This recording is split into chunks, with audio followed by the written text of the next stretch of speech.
For the first time in Monday Night Madness history, a trip to the Lucas Oil Speedway in Wheatland as we welcome you to Cool Raying, the Coast to Coast Racing League, as we present to you Monday Night Madness. Monday Night Madness is brought to you by the Oshweekend Speedway. As always, we begin with our C Division, the Raiders Division, and the Raiders is brought to you by Malcolm's Mills Mill Ready. We welcome you into the Tree Race Show, brought to you by Tim Chapman Racing. Tim Chapman, an official team of the Coast to Coast Racing League.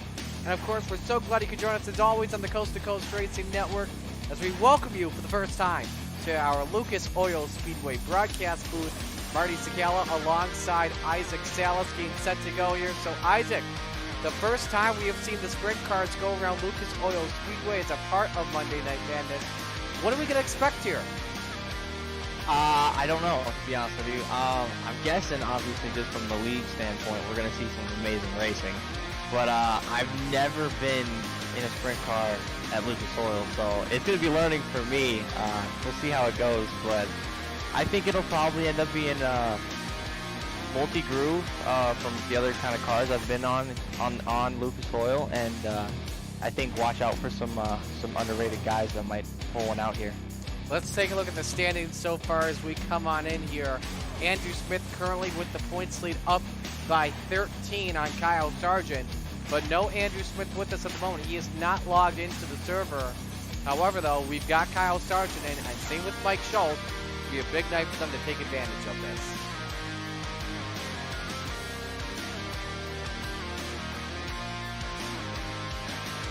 As Isaac gets set to go here. Take a look at the Lucas Oil Speedway here and break it down for you on the Coast to Coast Racing Network. The Lucas Oil Speedway, a nearly 4/10 of a mile racetrack. Pit road speed 30 miles an hour, seats 8,000, owned by Lucas Oil Products, known as the Diamond of Dirt Tracks. 10 degrees of banking in the corners and 4 degrees on the straightaways. Normally an easy track for drivers in the Ozark Heartland. Excuse me, the Ozark Highland, I should say.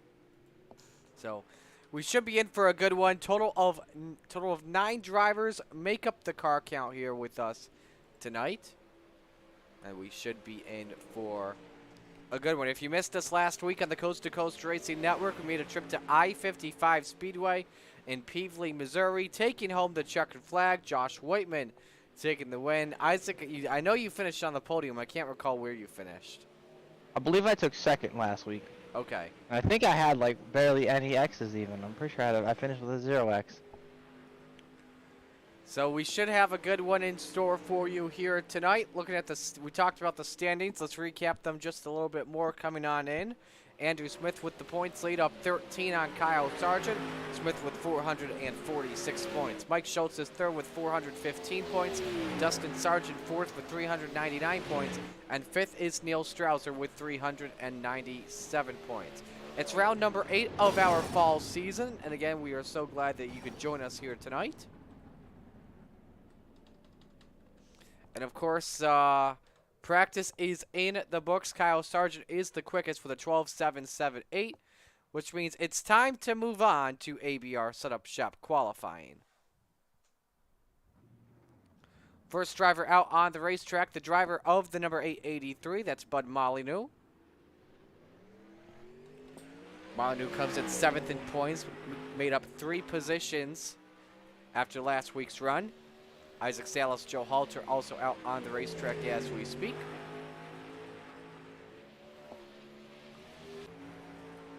Joe Halter comes off a turn 4 to put his first lap up on the board as he sets the bar at 13.073. Molyneux second, 14.79. Isaac Salas, meanwhile, when the 5 goes, quick time, a 12.865 for slide job.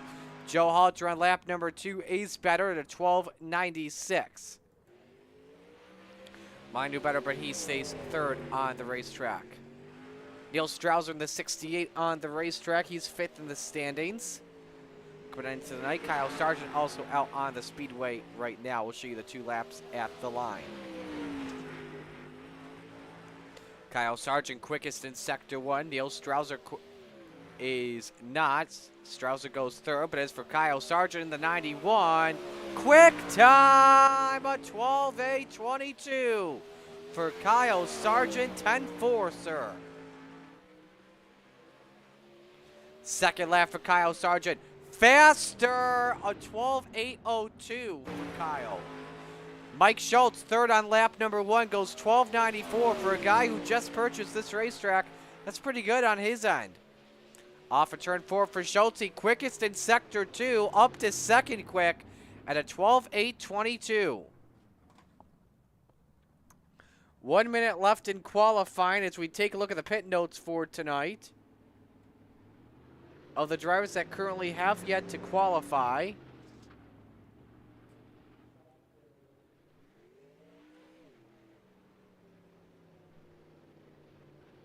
everyone except for Joe Canellis can qualify. Unless some of those guys are in the wrong session. So, if so, that will do it for AVR Setup Shop qualifying. That gives Kyle Sargent the quickest lap with a 12:8:02. Isaac, 12:8:66. What'd you learn? I think that the middle to kind of bottomish will probably be fast here during the first stint here, and I think it'll come up. I think the racetrack will come up towards the cushion a little bit more as we burn the track off. All right, so we should be in for fun. I did watch the racing here. Of course, we've been watching it all season long with Hometown Heroes. I did watch it on Thursday night during Thursday Night Thunder with the UMPs, the 358s, and the late models. It's a good track. You know, the high side is the top dominant line here, but always watch out for the bottom here. You never know when it's going to come in, especially during the Rebels and the Renegades. So we'll see what goes down there as we're set to go for our first heat race of the evening. Heat race number 1 is brought to you by Langdon Mechanical, the second to none heating and air conditioning company in the Hamilton area, and promise our customers our own professionally trained Langdon specialists will be there personally every step of the way. We guarantee your customer satisfaction from start to finish, including sales, installation, and maintenance service of your heating and or cooling system. Every equipment sale, installation, and maintenance service call we make is backed 100% by Langdon. Lineup looks like this. We've got Isaac Salas and Neil Strouser on row number 1, and then it should be Kyle Sargent. I don't know what's been going on here lately with this car count, but it's odd. Well, I know Dittmer forgot to he forgot to disqualify himself before the event had started, so he accidentally got thrown into the session. That's the spider monkey for you. Jeez, shade on the air. I hope Brandon is listening. He probably is. I just kid. So I'm kidding. anyway, let us know who you're rooting for in the chat. But Schultz says this would be fun. Just downloaded this track. Here's my first race on it. Cheers. Let's do it, Schulte. This is my first sprint race here, too. While we're at it, I should share, by the way, we promoted this a lot starting Thursday, but Coast to Coast Racing League is celebrating Movember. Roger Craig is pretty much our mascot for Movember, and I've pretty much added on. Here's a look real quick at the stash update. It's starting to come in. Yeah, I don't grow facial hair, you so don't. I'm good. You don't. You're a baby face. That's fine. I look young, all right? Leave me alone. I'll be 30 looking 23. That'll be great. That's a stash Joe Canellis would be proud of. So, field is rolling off here of the 3 drivers here.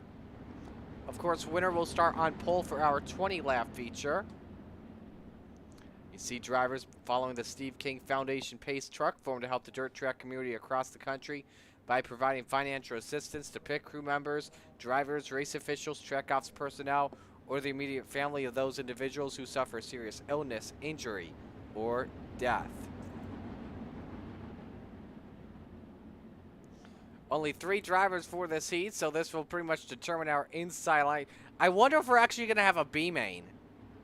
I hope we don't have a B main. It'd be funny, though. Yeah, if we have a B main, we're gonna be in for a long night. It'd be a 1v1. Yeah. Salas and Strouser bring us to green. First heat race is underway. Kyle immediately to the inside to take second off the Astronaut. Remember, that's based off of the invert, so from fastest to slowest is how they were set up, as Salas leads lap 1. Sargent currently second. Strouser all the way back in third. Let's take you on board for a lap here with Kyle Sargent.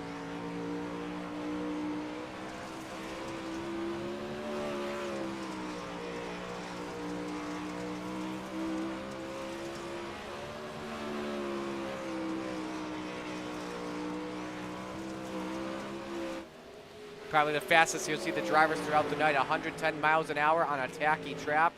On a tacky track that's starting to see the low line come in. But throughout the night, everyone's going to go up a groove as we're halfway home in the heat race. Salas with a lead of just about 0.4 of a second on Kyle Sargent.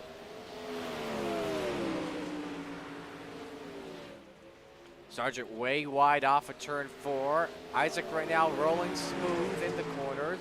Sargent tries to dust the top off. Costs him some time, but for right now, he's currently A-OK at the moment. Salas just says quickest lap of 12:73, not that last lap, but the lap beforehand. So as we come to the white flag, final lap here in heat race number 1. Expect these two to be the big threats here tonight for the win at Lucas Oil.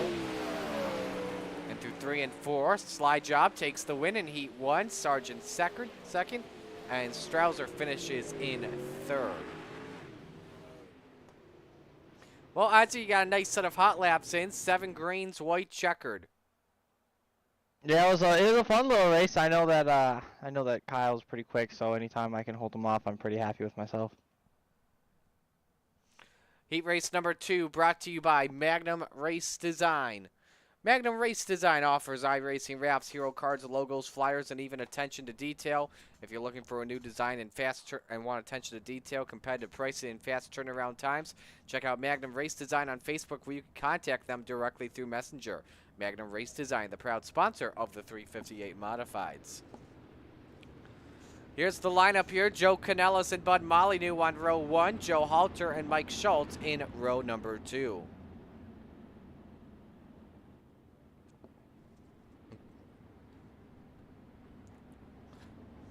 So what are you looking out for in this heat here, Isaac? Are you watching out for how the top goes? I'm excited to see. I'm excited to see Joe in here. I feel, I've seen Joe up in the Rebels before, so I think he'll be pretty good. But I think my underdog pick is actually gonna be Schultze. I think Schultze can do something.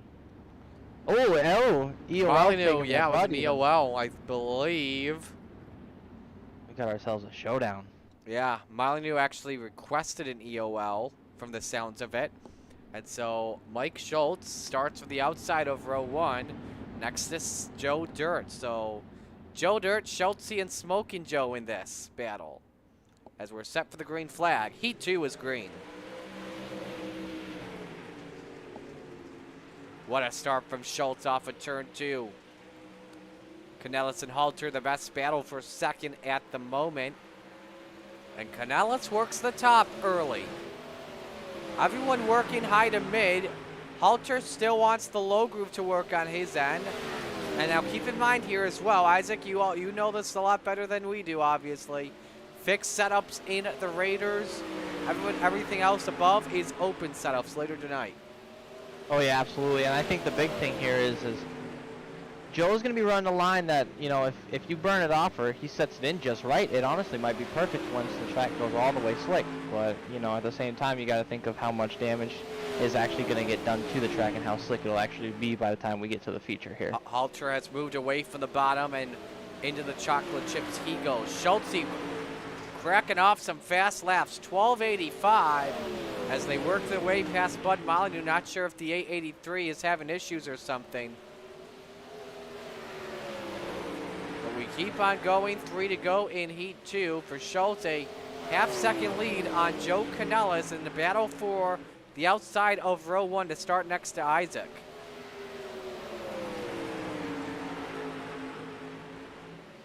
And you can see that Schulte's starting to. He is running the middle for the most part, but that high line is slightly coming in just a little bit in 1 and 2.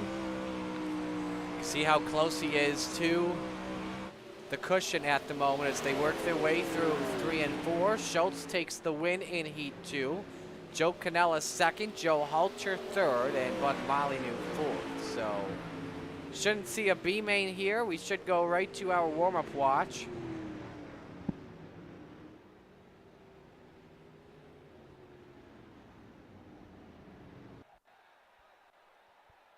And that's the plan. So we go to our warm-up watch brought to you by Flatline Racing Bodies. So you'll watch your favorite drivers out on the racetrack. Gives us a chance for Isaac to talk to us a little bit more about the racetrack if he goes out for warm-ups. And gives you guys a chance as well at home to see some funny accidents if we do get them. I mean, I can make some funny accidents if you want to watch. But no, I think it's going to be good to get a little, burn the track off a little bit, see what we can do, and see if we can make 2 lines work in here. That'd be kind of fun. I'm just going to step aside for 30 seconds so Isaac gets to talk to the people. Oh, that's what I'm here for here. Yes, for this warm-up. Okay. So, you can get out of here. I got it. I got it taken care of. So, now that Marty's gone, we can talk business here. No, I'm not kidding, guys. I think it's gonna be a fun night. Actually, I really do.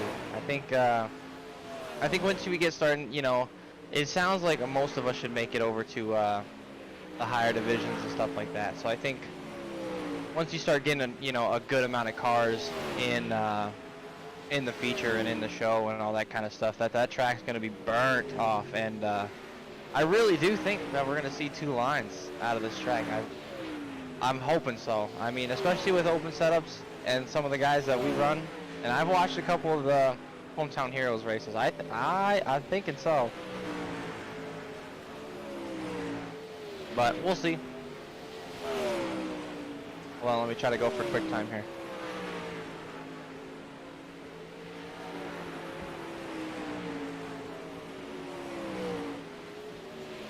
Oh, Marty's back. What a guy. I'm back, Yes. So long. It's been forever. I know. I've come out of temporary people miss you, Marty. I've come out of temporary retirement. Temporary retirement. Yeah, the people started booing me. I know. Gary says, way to go, Isaac. I think that was after you're running guy. E1, so. Appreciate you. See what I can do in the show, in the big dance. Joe Halter goes quickest, 12:8:48. With a Joe. Yeah. Yes, I am. Nice 360, by the way. Thanks, appreciate it. I got all excited about Joe getting quick time, and I'm over here just wrecking out. So 7 drivers will take the green flag here for our feature. 20 laps, and of course everyone here will race with the Rebels as long as their IL is under 225. And so let's meet the starting lineup. Its starting lineup's brought to you by the Super Dirt Car Series. On the front row, it's Slide Job, Isaac Salas in the 05, and next to him, Mike Schultz in the 16. Row number 2, 10 Hut Kyle Sargent in the number 91, and Joe Dirk Canellis in car number 1. Row 3, the astronaut Neil Strauser in the 68, and Smokin' Joe Halter in the 22. Rounding out the field here tonight, Bud Molyneux in car number 883.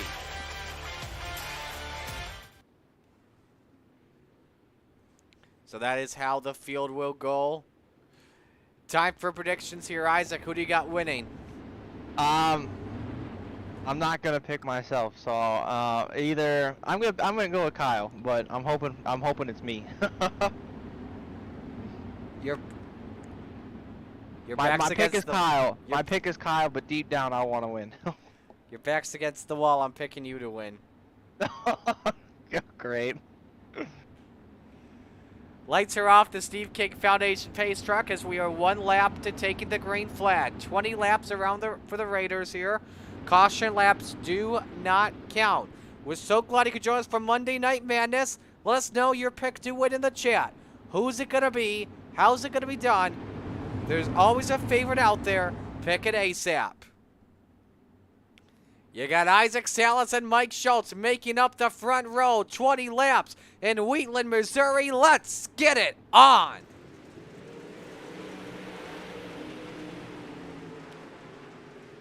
Immediately, Salas with the lead. Mike Schultz moves up to second. Kyle Sargent back to fourth. A bad start for him. Schultz down to the inside for the race lead. And off the corner, it's Salas that leads lap 1.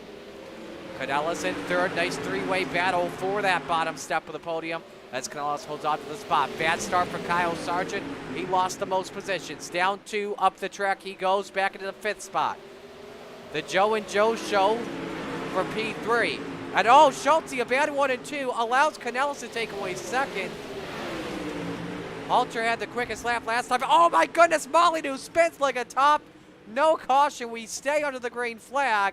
Get that thing to the pits, buddy. That's going to be a caution flag here. He's just trying to get it out of the way, and I definitely understand it, but we rack them and stack them.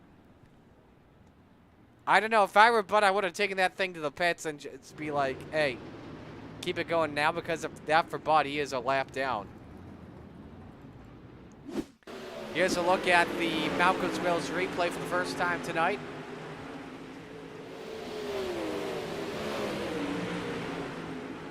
Oh, man. Tory tire victim number 1. And he tried to keep it still going, but I think too much gas. Let's ride on board here with Bud.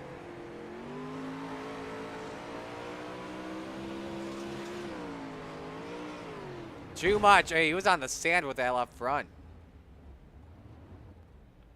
And right there, he should have turned it to the right and not to the left. You see, he's trying everything there. And as he goes a lap down, the caution flag comes out.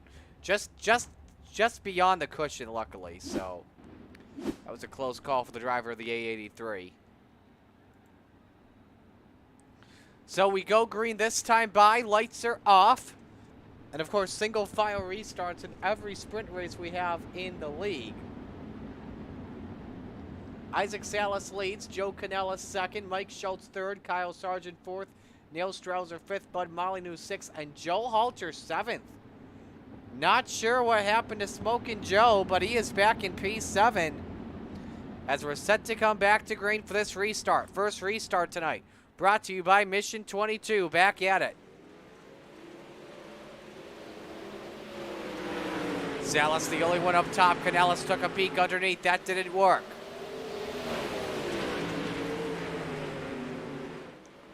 Everyone working on the top. Again, this is what we learned from Thursday night as Canellis decides, let's go to the basement groove and diamond the corner. That helped out Joe Dirt just a little bit. But Schultz closing in on his tail from behind. Checking out that last lap, Schultz was better by just about 1/100th of a second. And all over Salas for the race lead. Canellis washes up the track. Could lead to a 3-car battle underneath the blanket, and it does. Schultz wants P2 back from Joe Dirt. Almost makes contact with the rear end of Canellis. As they go to the corner now for the race lead. Canellis! Can he get it off of turn 2? He couldn't. Got a nose out in front in the exit of the corner.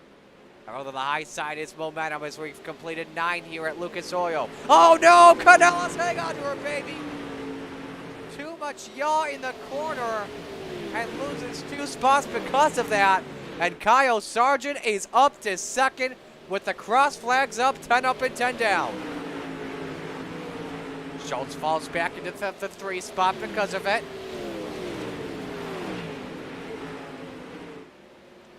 Salas has his biggest lead today at the moment with a 1-second lead on the man he beat in Heat 1. Canellis trying to fight back for the bottom step of the podium. There's the slide job on Mike Schultz.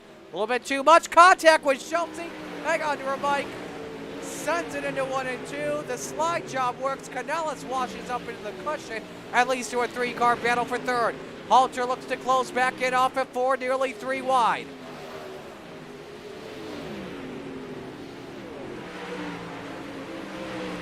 Great race at the moment as you ride on board with Smoke and Joe. 6 laps to go for the Raiders at Lucas Oil.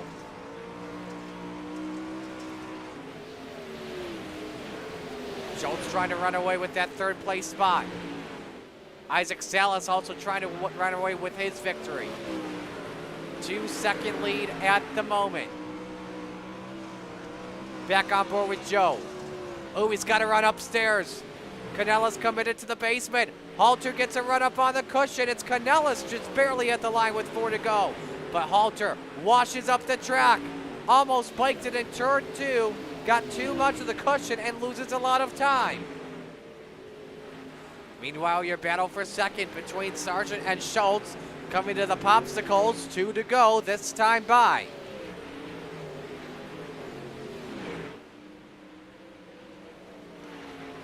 Back to fourth. Canellis riding away with the 4th spot at the moment. Neil Strouser 6th. Bud Molyneux in 7th. Off of turn 4 for Isaac Salas. White flag up from Barney. 1 lap to go at Lucas Oil Speedway.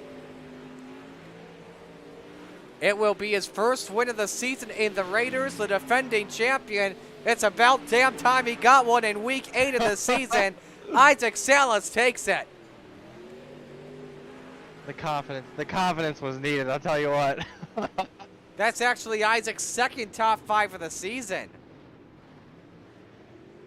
So walk us through that one, man. A nice run for you.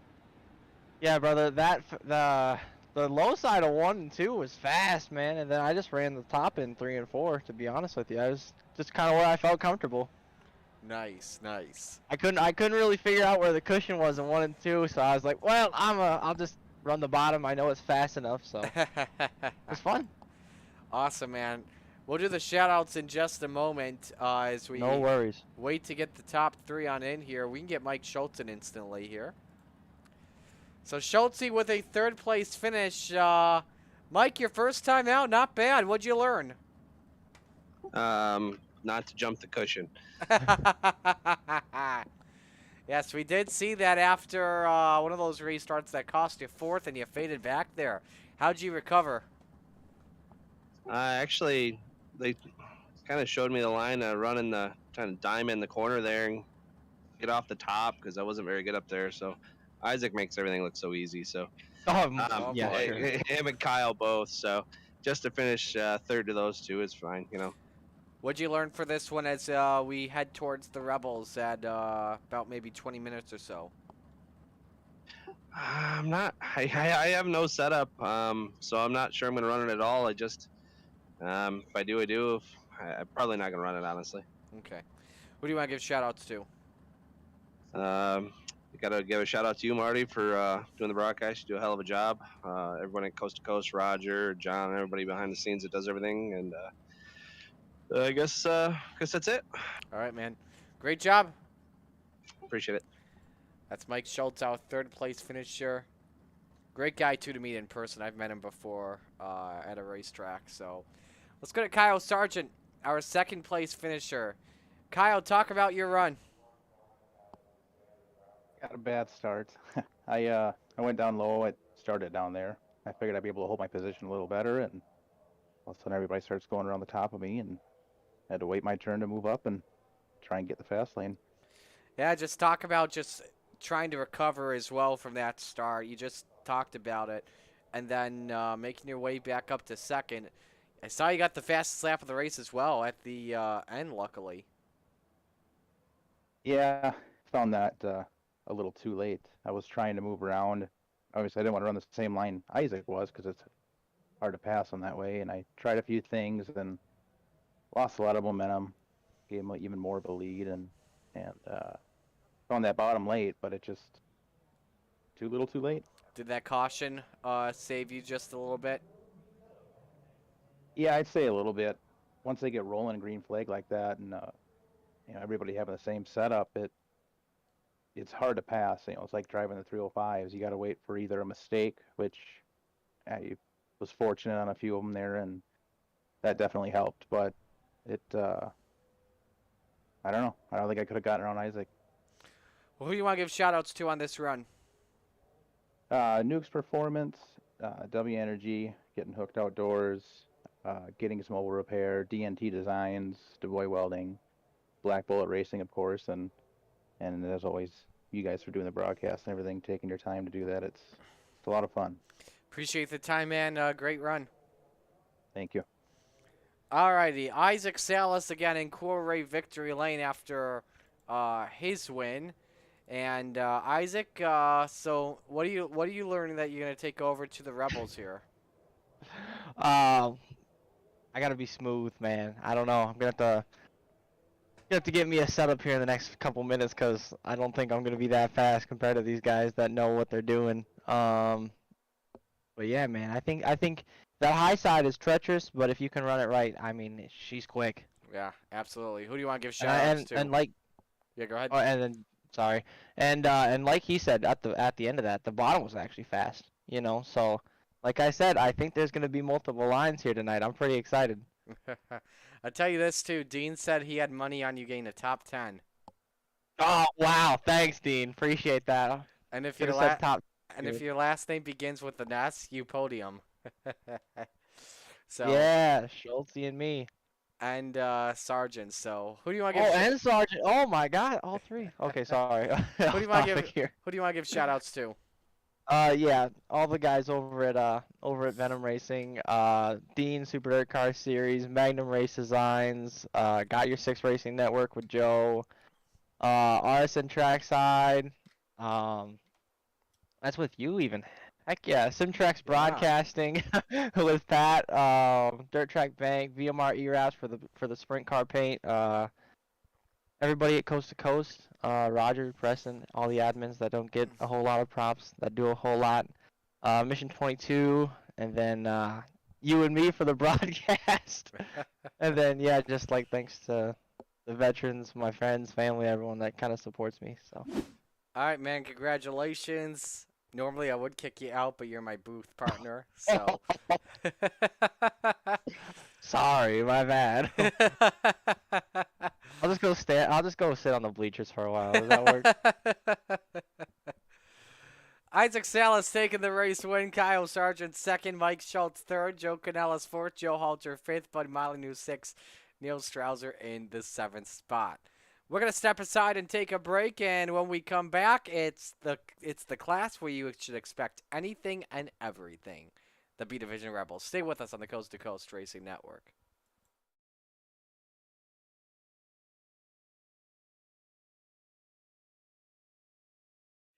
Good day, everyone. Today I wanted to talk about Movember. So Movember was started in 2003 in Australia and has become worldwide. For those unfamiliar, Movember is all about awareness of health issues for men. So a lot of men grow mustaches in Movember. That's where the name came from. And just so you know, I plan on celebrating Movember by having my prostate hocked out. So first of all, the prognosis is good because of early detection.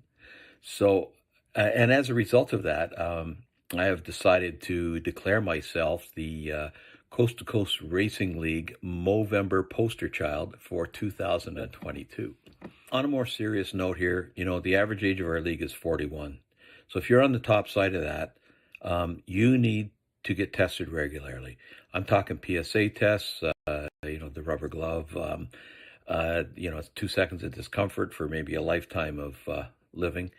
Also, colonoscopies, every 5 or 10 years or whatever your doctor recommends, but you need to get those done. So just reminding everybody, it's something men aren't comfortable talking about or doing. Everybody thinks they're a tough guy. Let's go out and get tested for the sake of yourself, but more importantly, for the sake of your family. And, as they say, the life you save may be your own. So we're all in this together, guys. reach out. You can reach out to me, or more importantly, reach out to your doctor. And in closing, I just want to, I want to know if Marty Sakala is going to grow a mustache for Movember.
In our industry. The lifetime parts and labor warranty is pretty awesome. Basically, all the parts are covered, the labor and everything. When we say lifetime, we mean lifetime, and it's supported with money-back guarantees. And with that, you're getting all qualified technicians that are going to ensure that this job is done perfectly and operates perfectly throughout the life of the unit. Learn more about our Coolray lifetime parts and labor warranty at Coolray.com. Coolray and Carrier. Turn to the experts.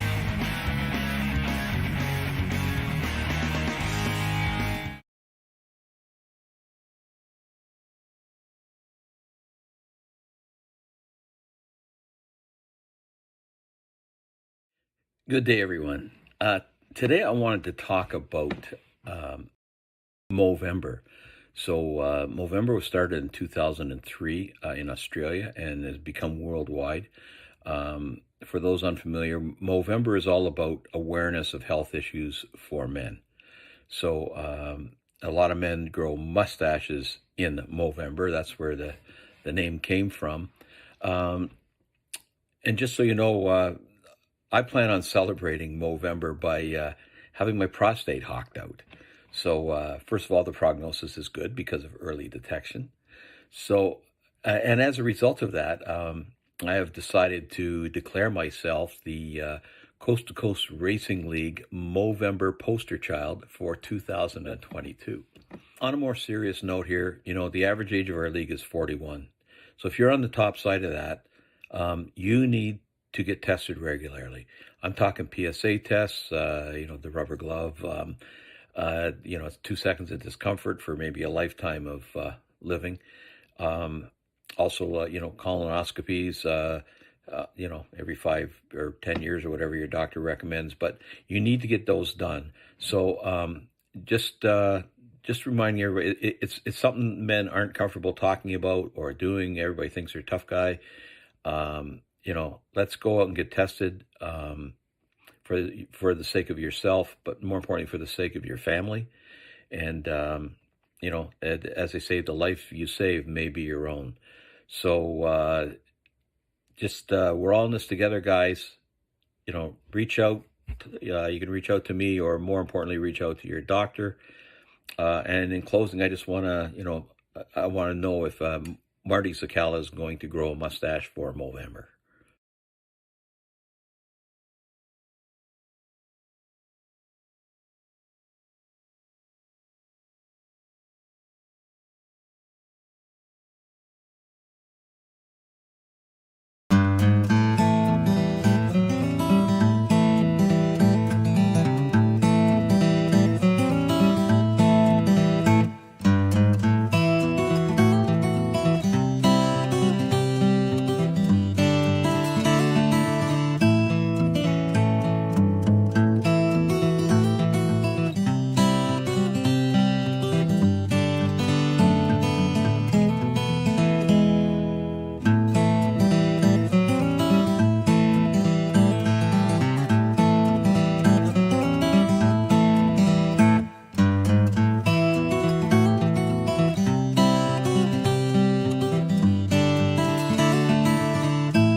in our industry. The lifetime parts and labor warranty is pretty awesome. Basically, all the parts are covered, the labor and everything.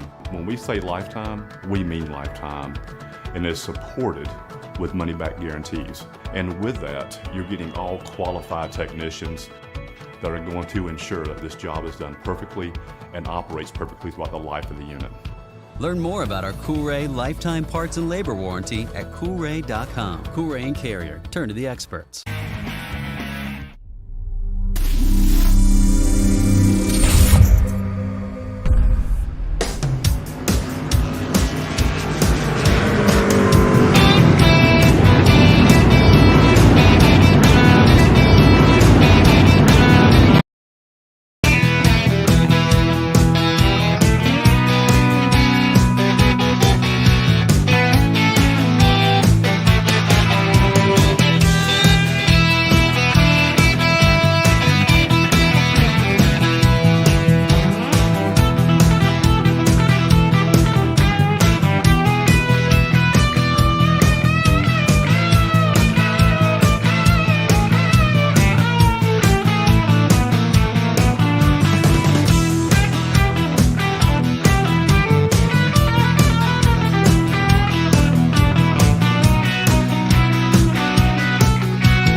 Welcome back to Lucas Oil Speedway on the Coast to Coast Racing Network. The Rebels are around the corner. The Rebels are brought to you. Excuse me. The Rebels are brought to you by our friends at Langdon Mechanical. Let's welcome you back inside our broadcast booth. Marty Sakala alongside Isaac Salas, who's in the frozen tundra, because Isaac, you're dealing with something that not a lot of us upstate are dealing with yet. That is some white stuff that begins with an S. Yeah, I know. It's it started today about, I don't know, 11, and it's just been coming down ever since. Oof. And they were like predictions have varied between like 9 inches and 20 inches, and I'm really hoping it's 9 inches. But then the working part of me hopes it's 20 inches so I can just stay home. So I don't know. It's gonna be a lot of snow, and I'm not ready to work in it. That's all I know. Well, we'll see how it looks on Tuesday morning for you. It's probably your driver is probably covered. I'd rather just stay in Wheatland, Missouri, to be You'd rather honest with just you. stay in Wheatland, Missouri, the way it looks right now. Exactly. So, driver's meeting is currently underway with the Rebels. Now, in case you missed us last week at I-55, wow, we saw a Rebels expect anything and everything moment where Chad Cote got taken out from a lap car. Then Jack Clevenger in second gets into Cote, trying to miss it. And then Aiden Young wins the darn race. And you finished second, Isaac. That was an unbelievable race. I know. It's crazy. So, your point standings look like this coming in. Chad Cote with a points lead, 482 to 428 on Donovan Ross. Kevin Fry third with 384. Aiden Young fourth with 368. And fifth is Jack Clevenger with 365. And so we're underway with ABR Setup Shop qualifying. On the racetrack now is our winner from last week in Aiden Young in the 69. Hey Marty. Yes? Have you swapped it over to the actual hold on, let me go look at the broadcast. Thanks for the heads up. Some of them are saying that. There we go. There we go. We got it fixed now. Okay. Oh, Apologies. we've got a glitch happening here at the moment. All right. We're good. We had it on replay mode for a second, so Joseph Grandy currently quickest at a 12.487 at the moment. Let's go Joe Canellis here. Kevin Fry looking good as well. He's second quick. Isaac Salas goes third on lap number 1 at a 12.54. And he's good with that. I'll call it a lap there. Here's Donovan Ross. We missed him last week at the line on lap number 1. Devo goes second quick at a 12.505. Can he improve on that lap? This is going to be interesting to see what happens here. Slower in Sector 1, better in Sector 2. Is it just enough? No, off by 400ths. Chad Cote, the points leader in the 11 on the racetrack. Lap 1 time for Chad Cote. The Goose goes 7th quick at a 12.58.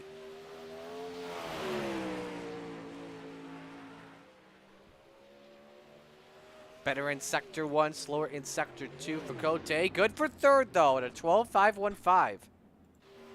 Nice lap for him. 40 seconds left in qualifying. Here's G.J. Boydell on the racetrack, who has been very impressive in the season so far. Comes in 7th in points. Lap 1 for G.J. 5th quick. 12.526. The Canadian, again, continuing to impress a lot of drivers from week 1 on. Second lap is slower for GJ, so he'll stay in 5th spot. 2 drivers will not qualify here, and so ABR Setup Shop qualifying is in the books, and the quickest time with a 12.487. Joseph Grandy in the 5.18, and Isaac, I think that's his best of the year so far. Honestly, he has been pretty good and pretty solid throughout the year. Just it seems like bad luck and him are just go hand in hand, man. So with We that got 3 session heats tonight. in the books, yes, 3 heats are expected as you look at the back straightaway of Lucas Oil Speedway. Heat race number 1 brought to you by Langdon Mechanical. Here's how the starting lineup looks. It's the captain, Gary Taylor, on the pole with Joe Durcanellis next to him. That's row number 1. Row 2 is where you'll find Kevin Fry in the 21 and Joseph Grandy in the 518.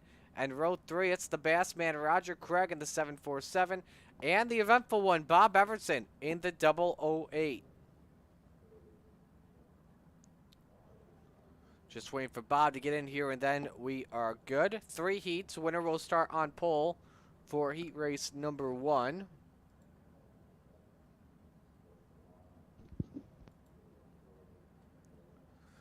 A look at how last week's event finished, by the way. Aiden Young took the win, only led the final lap in that race, for those wondering. Isaac Salas was second, Josh Whiteman third, G.J. Boydell fourth, and Dan McLaren. Those were the drivers that rounded out the top 5. Gary Taylor was 6th, Joe Canella 7th, Kevin Fry 8th, Steve Bixler 9th, and Bob Everson was 10th.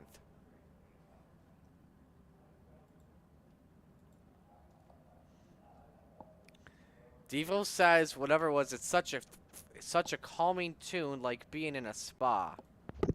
Actually, I think it's more of like elevator. I think I'd go with elevator music. Ooh, which one is he referring to? I'm guessing our here, hold on, let me take a guess. Our summer commercials. That's what I'm thinking. It was either that or the intro or the... No, it was the acoustic. I think that's what it was. That's a good one. Yeah, I think that's what makes it calming. So, Dean says it was 86 in Charlotte today. I'm jealous, man. I am jealous. It was a crisp 11 degrees when I got out of bed this morning. Saturday in November normally is in the 40s. On Saturday, the high was 74. So I was in a polo on Saturday calling football, not in my normal suit and tie.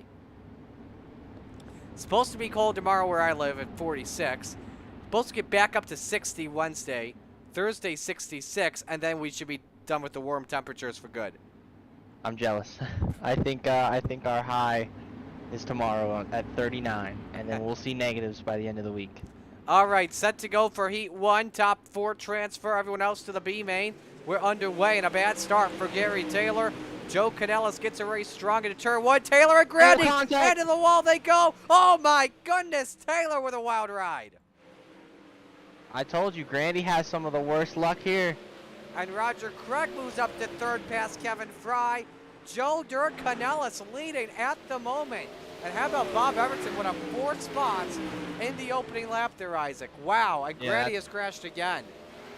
Yeah, I don't think he had much steering left in that car, but that was a really fortunate break there for Bob, going from 6th to 2nd from not being able to qualify. We pretty much knew who our drivers were. They're going directly to the feature in 4/10 of a mile. Didn't see that one coming, did ya? Here's the battle for third. Roger Craig and Kevin Fry. Flying Fry thought about the bottom. Goes for the chance once again. Almost got there, Isaac. Yeah, they're putting on kind of a show here. They are kind of running the same line, but it's going to be about execution here. And Kevin's running a little bit higher line here through 1 and 2. Absolutely.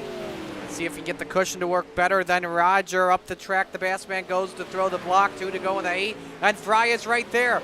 Top shelf where Mama hides the cookies. Craig can't shut the door on him. Fry with a run on the outside for third. Final lap, meanwhile, underway, and Kevin takes away P3. Meanwhile, coming down to the wire here, off at turn 4, Joe Canellis wins heat 1. Bob Everton for second. Craig underneath for third. Doesn't work. Fry has it. Great start for the Rebels here tonight.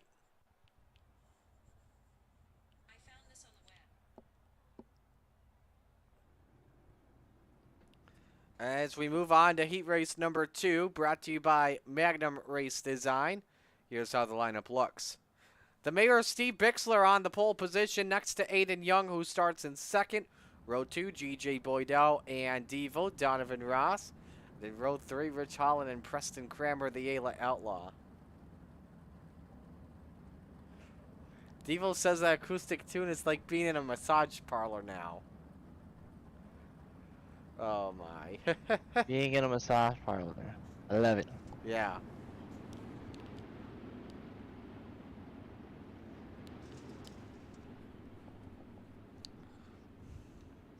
So my Siri, by the way, just went off when I said great start for the Rebels here tonight. Apparently my watch was up next to my mouth, and Siri thought, hey, I want to talk to her or something.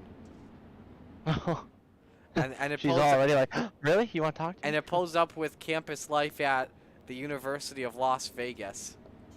Like, what? How the heck do you come up with that? Yeah, exactly. So, Steve Game Foundation Pace Truck is in the pits. There you see 5 of the 6 drivers there. Now make it 6 all in one shot. Again, we invert the top 4 before taking the green flag for those new to the Coast to Coast Racing Network. Ready for the green. And green flag's out. Good even start on the front row. Yeah, absolutely. Young tries to get the advantage on the cushion, and he does. Over Bixler, Ross and Boydell, Duke for third, and look at the run for Devo. 2 for 1 in a single lap, and Ross is up to P2 early. Slam the door going into 1 there. Holy smokes. Up in the wall and rides it down the back chute. No way you can pull a Chastain and in the sprint cars at this track as you watch the battle for third. Boydell tests the bottom on Bixler. Bixler, oh! Wild ride for the Mayor. Side over ride. Meanwhile, Devo, the quickest car on the track in a battle for third. Holland has lost pace. He's back down to 4th. Boydell hanging on for dear life as you watch the battle for the lead here, Isaac. Oh, wow. I was looking at the battle for third. Yeah, this is a great battle here. I think Devo's slowly starting to catch him as these laps go by, and he's right on his tail tank now. Gonna take his time, maybe not, to the inside for the race lead on Aiden Young. Near contact. And Young holds on with 2 laps to go. Devo just has to be patient here, Isaac, and I think he can get it. I think he can do it too. It might be a massive send. I don't know, but he's running pretty consistent laps right up top. And I mean, so is Aiden. 1 lap to go. Final lap underway. Oh, Devo's blinking. Could be costly. He's got to run down the back chute. He may send it into 3 and 4. Young stays up top. Ross throws the slider. Doesn't work. Aiden wins Heat 2. Holland third and a photo for fourth. Holland over Cranmer.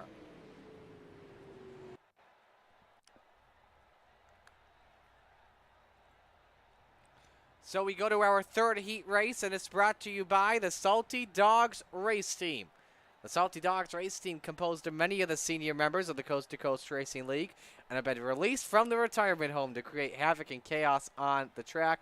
When 3 or more dogs are in a race, a dog bone will be awarded to the highest finisher. Pat Boyce and Jack Clevenger on row number 1, Isaac Salas and Chad Cote in row 2, and John Rayner will start from 5th here tonight.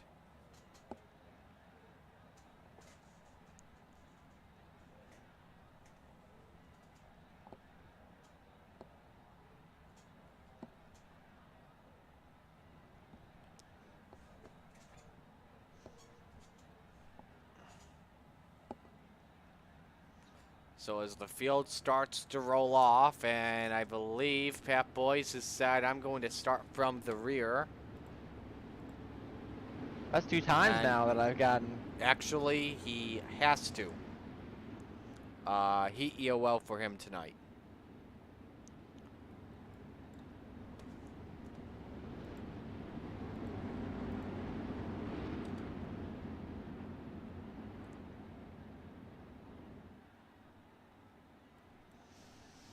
So 1 lap to go here from the Steve King Foundation pace truck.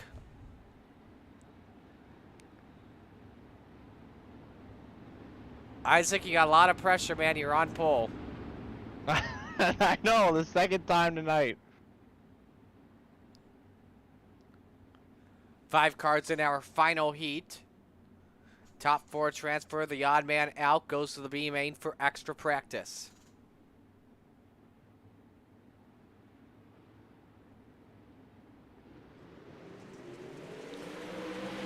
Bad start from Salas. Clevenger gets away with the jump off of turn 2, but he gets to the chocolate chip. Salas holds on to the lead. Cote holds on to 3rd. Rayner back and 4th. Everyone tries to get to the top as quick as they can. Salas leads lap 1. Clevenger 2nd and Cote 3rd. See Clevenger peek underneath for the race lead. Backs out of it. Almost clips the wall down the back chute. Clevenger with a run up the top. And the crisscross move for Clevenger. Almost stymied in the corner. As we're 2 laps in the books. 3 cars under a blanket for the lead in heat race number 3. Just about half a car length separate each of the drivers in front and behind Jack Clevenger at the moment.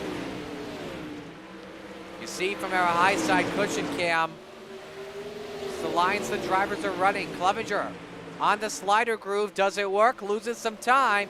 Cote, let's see if he goes for 2nd. Washes up the track. Tries to hold off. Cote got some nice bite off of turn 2. John Rayner in 4th, by the way, the final driver in via the transfer spots. Nice run for him at the moment, but Salas trying to pull away. Clevenger again works the slider line. Not working out for him. 2 to go in heat 3. Cote wants 3 more spots for the feature. A spot here in this heat means 3 higher spots in our 25-lap feature. Clevenger the slider line to close it on Salas. Can't get the bite there off of turn 2. And through 3 and 4, it's Salas that takes the win in heat 3. Clevenger 2nd, Cote 3rd, Rayner 4th, and Boyce 5th. Pat Boyce, by the way, had our lone 12-second lap, and he finished 5th.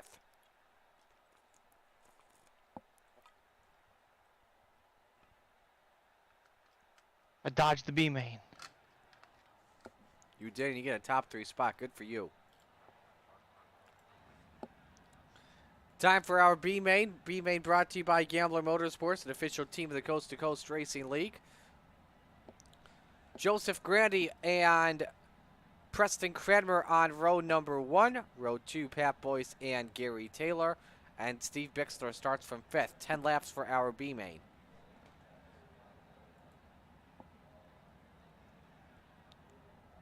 Patrick Spangler giving us some insight. Very tough track to pass in the sprint. And we got Patrick Coluccio rooting for a slide job, and also Goose and Chad Cote. We loved Coluccio. Nice. Heck yeah, that's an awesome guy right there. I think that high side's starting to slowly come in here a little bit. I think so too. That's the place to go, but we are seeing some multiple grooves. But again, that's just for right now at the moment.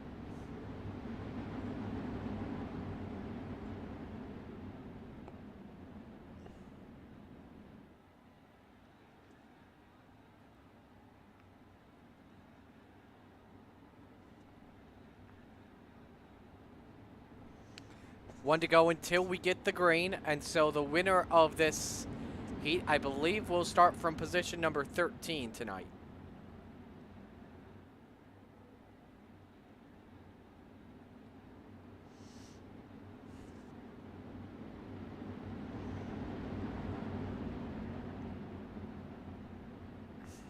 Ready for the green.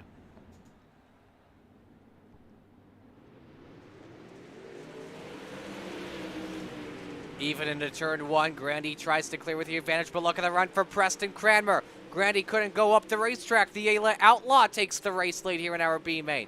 Taylor and Boyce nearly touch for 3rd, as Taylor has P3, Isaac.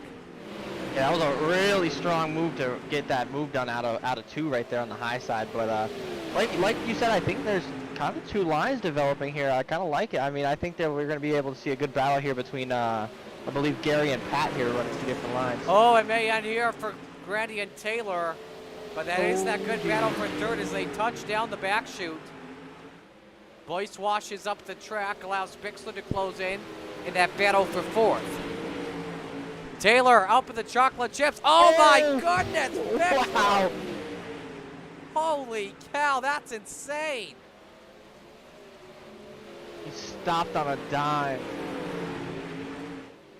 Let's watch the replay here and show you another big crash for the mayor. It's a bad. Oh my, wow. Oh, Gary Taylor! What a holy smokes! Oh my goodness, the captain. You gotta watch that one back. Okay, we're gonna watch this right now.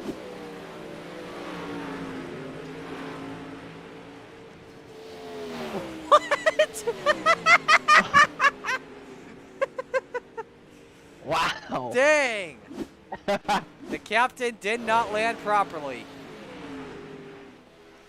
That could Preston be enough. here has been run. Yeah. What? What were we gonna say? Oh, I said Preston's just nailing these laps right now. He is just flying around the high side. I think he has his setup really kind of just perfect for this high side here as we're on the final lap as well. Preston could be going for a mug here as they make their way through 3 and 4. The Outlaw will win the B main. Joseph Grandy 2nd. Pat Boyce finishes 3rd.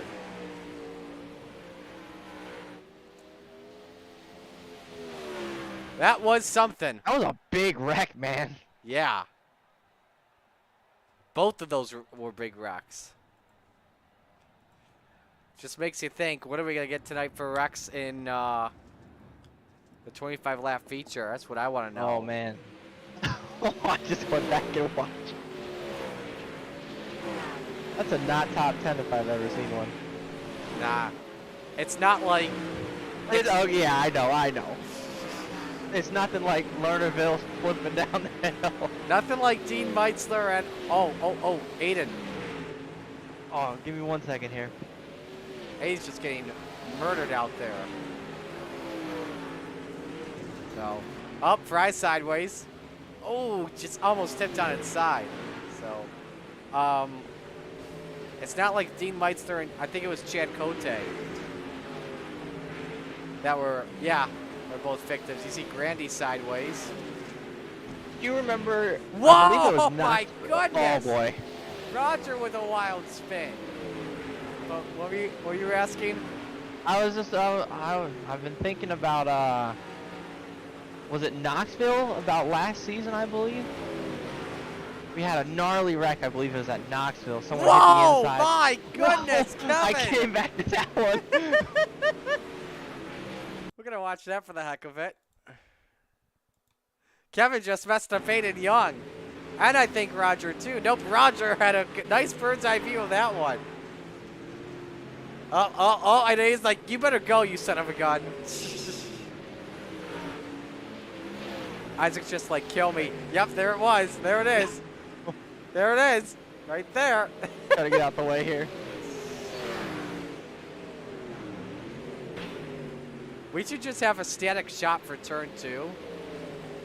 Just be like, okay, who's gonna get hit in the Ooh, that'd be pits? kind of cool, actually. Well, I mean, we kind of do with this pit lane shot. Not really, actually. That has been where a lot of the big wrecks have happened. Yeah. It has, that is true. Cranmer currently the quickest, by the way, 13.304. So that's pretty impressive. Like I said, I think he has a good setup here. He looked just super solid in that B main right there. He might be going for a mug here. Could be going for that mug indeed. Speaking of which, let's just see for the heck of it if we had a mug winner from last week.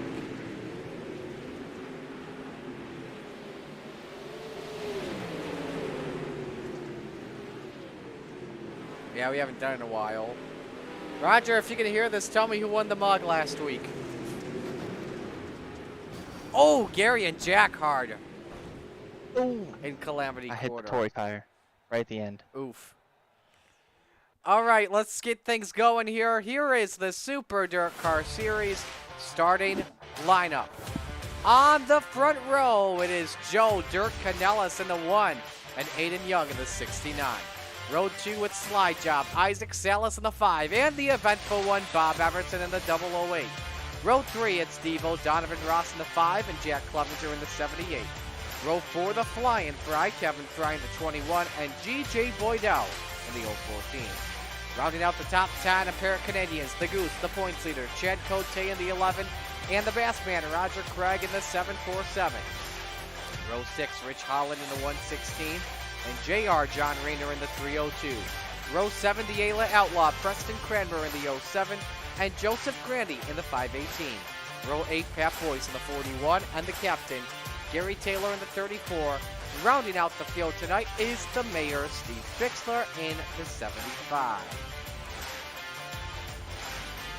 So that is how the field rolls off. As we're moments away from going green. Slide Job, who's winning it tonight? Oh, excuse me. Honestly, I think somebody like Devo is gonna get it done. You think Devo's going to get it done? Okay. He's right behind me too, so big shoes to fill here. Give me Aiden. That's a good pick, front row pick even. Absolutely. So, lights are off. The Steve King Foundation pace truck, 1 to go until we go green. 25 laps for our Rebels, where you can expect anything and everything. Last week was crazy. We had a shark head moment. Do we see one once again tonight? We're moments away from finding out as they work their way down the back chute. You've got Joe Dirt coming from the Raiders on pole. Aiden Young, a regular in the Rebels. As we're ready to go green off of turn number 4. Time to kick the tires up and get down and dirty. Let's get them going. Canellis gets away with the early lead. Young and Salas side by side for second. Everson and Ross 3 wide for third off the corner as Salas sends early. Falls back a spot. Canellis leads lap number 1. Young again on the side for the race lead. Meanwhile, near contact, cars going sideways all over the place. No one spins. It's just an accordion session. Out the back straight, and now we got one sideways. It's Everton in turn 3. Caution on the track. Everton with a good starting spot in this race. Let's see what happened to the eventful one. That was me. Yep, came down to Everson and sideways goes to double eight. Look at the spin like a top. Up and over he goes. He has some top wing damage. And has to take it in the pits. Right on board with Bob.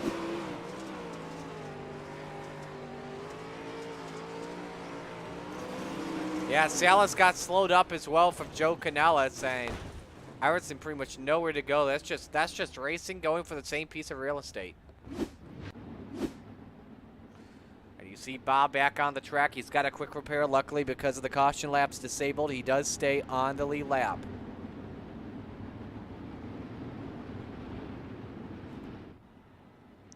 You see Canellas just waiting for the Steve King Foundation pace truck, and so we're good. Nice start for Joe at the moment, Isaac. Yeah, that was an impressive start to watch, actually. He kind of both got me and Aiden all in one go. Absolutely. Alrighty, we are ready for the restart. Canellas leads, Young second, Salas third, Ross is fourth, and Kevin Fry rounds out the top five. As we come into the Mission 22 restart zone.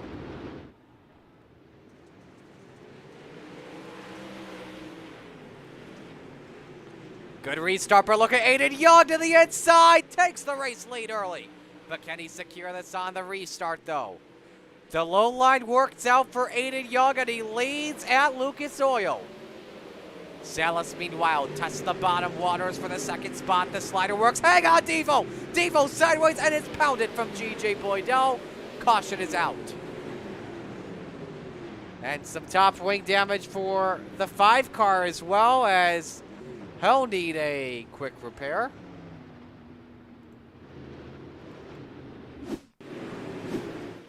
Again, here's what happened once again. You watched it live. I just made contact with himself off of Kevin Fry, and Boydell is nowhere to go. I don't think Kevin spun at all, so I think he's still good. Right on board with Devo.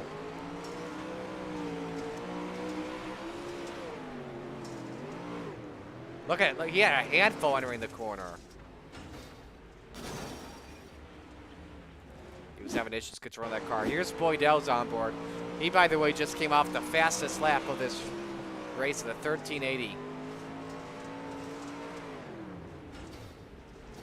Commit up top, can't find a way to get down to the bottom. Just doesn't work at all in dirt racing, so Aiden Young takes the race lead after passing Canellas on the bottom. I'm not sure what happened to Joe Dirt up the top. Isaac, what'd you see? I don't know. I think this bottom just might kind of be fast here in 1 and 2. I think it might be the preferred line. So Young leads, Canellas second, Salas third, Fry fourth, and Clevenger fifth.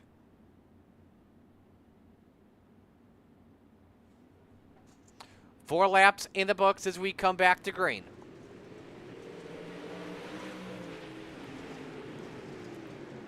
'69 car tries to pull away. Canellas holds on to second. Fry wants third on the 5 car. Doesn't work. Clevenger, the first one, down on the basement groove. He's running in fifth. And Salas on the side of the bottom. Does he throw a slider? He doesn't. Canellas up the track. Salas takes second away. And Canellas loses 2 spots because of it, of how high he got. And he's high way beyond the cushion once again, nearly biking at Clevenger up to the 4th spot. And almost gets into Kevin Fry. There's a crisscross move from Canellas to the bottom.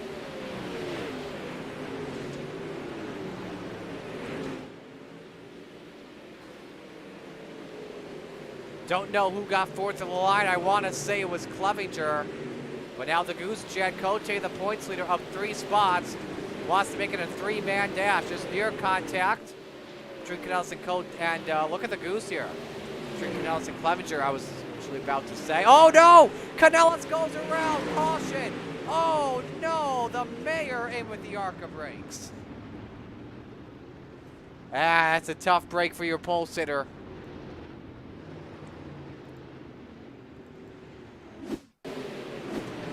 Look at the replay. Was there contact off of Clevenger is the question. Or did he lose it by himself? Clevenger, oh man, just tapped him lightly. But Clevenger was already loose in the corner, and Bixler thought he had him clear and just didn't.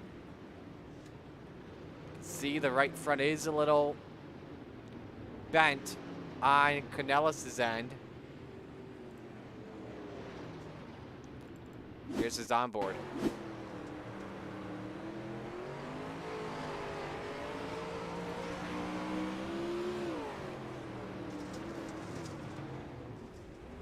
Just that slight tap, and man, that's tight. And there it is, the hit from Bixler.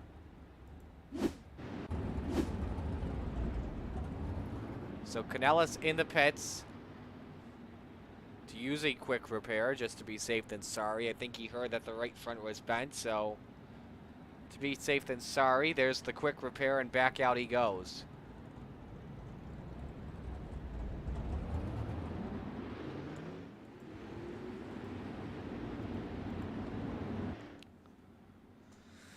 So Aiden Young leads. Isaac Salas moves up to second. Kevin Fry third. Jack Clevenger fourth. Chad Cote rounds out the top five. Biggest mover early. Excuse me, the quick time. Joseph Grandy up 7 spots. So we're back to green.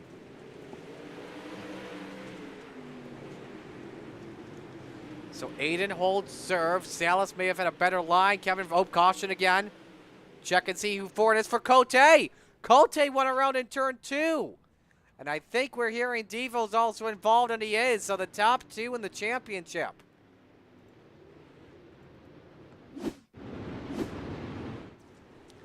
Get together, and here is what happened. Oh, man. Who was that? Roger that got into him? It was. And Cote with damage to the fuel bar. And there's Ross that comes in. Not at all what the Goose wants.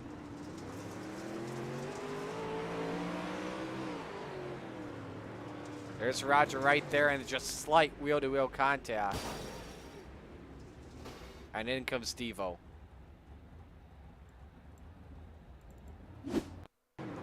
One more here from Ross, and then we'll come back to green.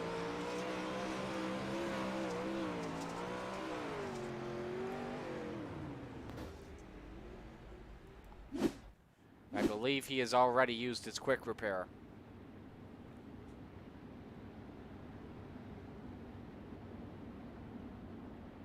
But Aiden Young still out in front. 10 laps go up on the board when we come back to the green flag. Isaac Salas second, Kevin Fry third, Jack Clevenger fourth, and Roger Craig rounding out the top 5. Nice run for the Bassman so far. At the moment, especially as we've lost some of these front runners in this race. 15 to go as we're back to green. Run for Clevenger to the inside of the Flying Fry, but doesn't work for Jack at the moment. Top 2 working the top. Clevenger wants a good run on corner exit. And he's got a big run on Kevin Fry for the bottom step of the podium. Oh, but way too high he went. Roger Craig looks for 4th on the track. Go get him, Bassman. Nice run for the 747 at the moment. Slipping and sliding in turn 2. It's also allowed Joseph Grandy to get closer and closer.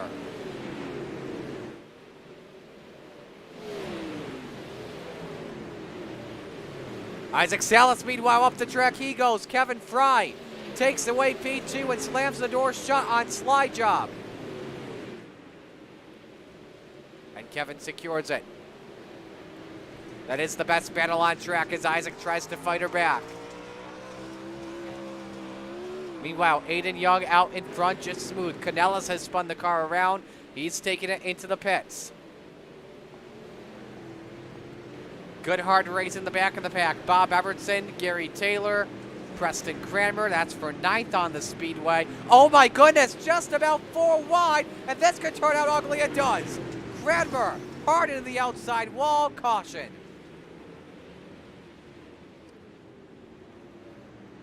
It was just a 4 wide situation. You just can't do that under fast conditions at Lucas Oil.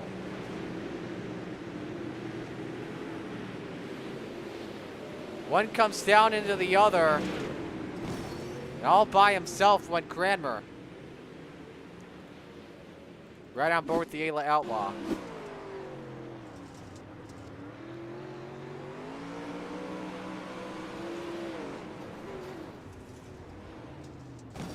Just did not see that coming at all.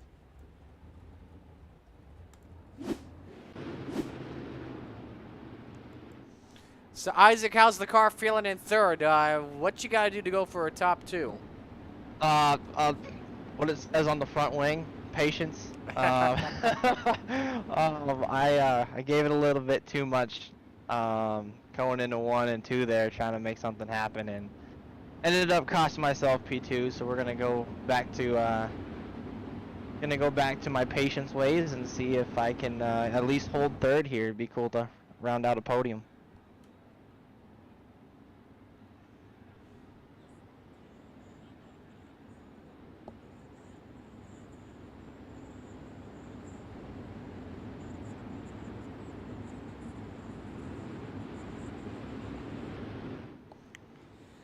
So Aiden Young again leads, Kevin Fry second, Isaac Salas third, Jack Clevenger fourth, Roger Craig rounds out the top 5. Grandy still the biggest mover of this race. He's up 8 spots. As we come back to green, 8 laps to go.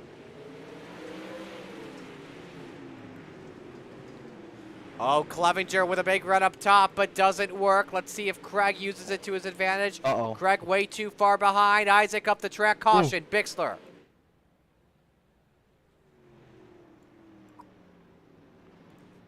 We'll see why Isaac was saying uh-oh in just a moment. But I went over the cushion. That's all. Oh, wow. So that just saved you. Here's what happened to the mayor. Ooh, Boydell got into it with Ross, and oh my. Bounces off the front and just explodes the engine there.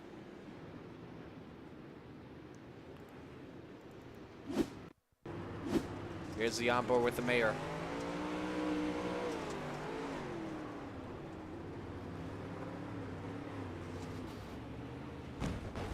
Man, that's gonna hurt. All right.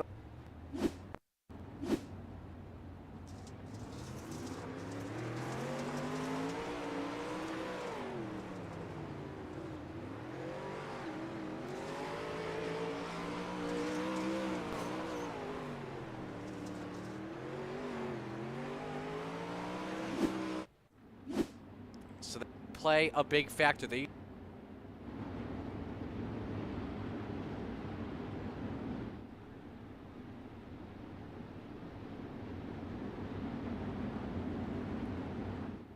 third class.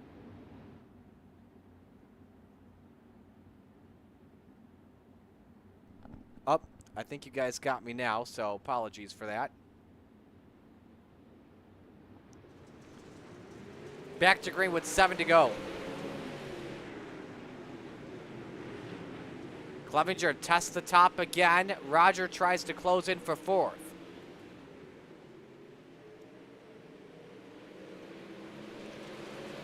Six laps to go, meanwhile, for Aiden Young, looking to go back-to-back once again. He's got 2 wins on the season so far. Was at Kokomo and I-55. Loves the short tracks. As Salas, meanwhile, takes second back from Kevin Fry. Salas up the track, crisscross from Fry. Better exit for the 21 into P2. And now it's Salas on the ropes, hanging on for dear life with 4 laps to go. And Kevin Fry starts to close in on Aiden Young. Down to 0.3 of a second as Kevin has to have one last gasp from him. 3 laps to go in the B division. Young shuts the door on Kevin Fry. The track is 100% slick at the moment. Everyone up top. Fry is there on Aiden Young. 2 to go. You got drivers trading positions all over the place, hanging on for dear life. Better turn 2 from Kevin. All over Aiden Young for the race lead. Right in the top bad corner from Kevin. That may do it for Aiden Young. Final lap is underway. Aiden Young back-to-back nights in the Coast to Coast Racing League. He won last week, at I-55. He wins at Lucas Oil. Young wins. Fry second. Clevenger third. And Joseph Grandy with 6 is the hard charger of the race, up 8 spots.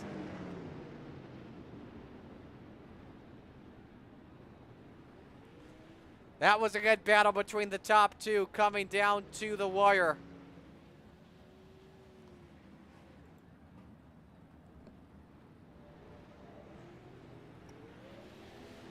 Top 3 will pose for photos. Isaac, man, that's a tough break for you first.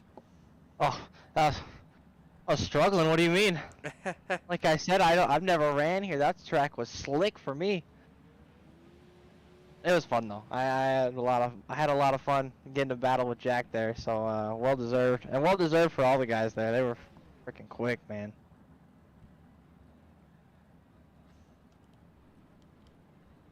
Yeah, absolutely. They really were quick. So, I believe the top 3 are in, and they are. So let's start off with Jack Clevenger, our 3rd place finisher.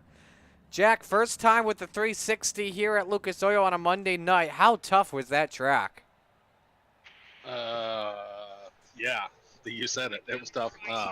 Never run here before in my life, let alone in a 360 or anything. So it was definitely a learning curve trying to figure out that drop off up there. It kind of sneaks up on you.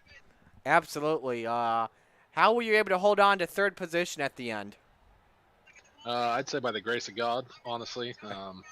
Kind of found the bottom there coming out of 4. I watched, I think it was Isaac pass Kevin there on the bottom, and then they both went back to the top, and it was open, so I went there. But yeah, I mean, it wasn't a terrible race, but got to get better for sure. Who do you want to give shout-outs to on the run? It's the guys that redeemed some racing concepts, Devo, for always being there and making me laugh, and you guys laugh, and thank you guys for the broadcast, and Roger and all the guys at Coast to Coast for the hosting race. All right, man. We'll let you go. Great job tonight. Thanks, guys. Clevenger finishing in the 3rd position. Let's get to our 2nd place finisher in Kevin Fry. Kevin, oh, so close, man. Just walk us through those final laps from your perspective. Yeah, just 3 and 4 was treacherous up top. You had to hit that fine line in 3 and 4, and I stepped on it coming to the white on 3 and 4, and I lost all momentum going into 1 and 2, and I was like, there ain't no way I'm gonna catch him now. So I just stuck it back up to the top, or stuck it to the bottom, and hopefully nobody was gonna be around me. So how were you? That was fun though. Absolutely. How were you setting up your plans for the long term, getting into the final lap?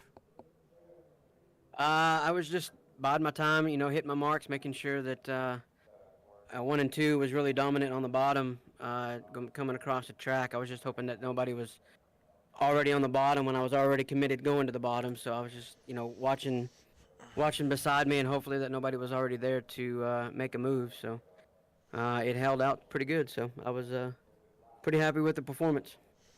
Great run for you, though, man. Who do you want to give shout-outs to? The firm Motorsports. We can't thank those guys enough over there. Special thanks to Alex Bergeron for this awesome setup for tonight. I messaged him real quick to see if I can get a good setup, and he came through real quick. So I can't thank him enough for the good setup underneath the car tonight. So thank you guys. All right, man. We'll let you go. Great run. Thank you, sir. Thank you guys for making us look good. Absolutely. Kevin Fry in 2nd spot as we go to Cool Ray Victory Lane to talk with your race winner, Aiden Young in the 69. Aiden, another back-to-back run. Congratulations, another good car. Yeah, the car was hooked up there and just was trying to keep myself from getting pressured into a mistake. Absolutely, man. Starting from 2nd tonight, pretty much the race-winning pass. You got it on Joe Canellis early. Just how would that low line work for you early? Yeah, the low line worked there in 1 and 2, and I just stuck with it and just stuck with what I was doing in 3 and 4, and hopefully it was going to pull out to a big enough lead that they couldn't get to me. But then assuming as well the low line did give out a lot later on, right? But I mean we saw it did work a little bit in 1 and 2. It gave out a little bit. Just it all depends on your throttle control. If you stomp on it, I don't think it would work. But And same with the setup you have too, right? yeah, Kevin Fry was closing in on you there in those final laps. Just what were you thinking inside the car? yeah. I was just thinking, keep a pretty wheel and don't make a stupid mistake. How are you just trying to hold him off there? Did you just see him just try to follow your line and hope that you would make a mistake? Yeah, I saw him doing that, and I just kept running my line, and he made a little mistake in 3 and 4 and allowed me to get away a little bit.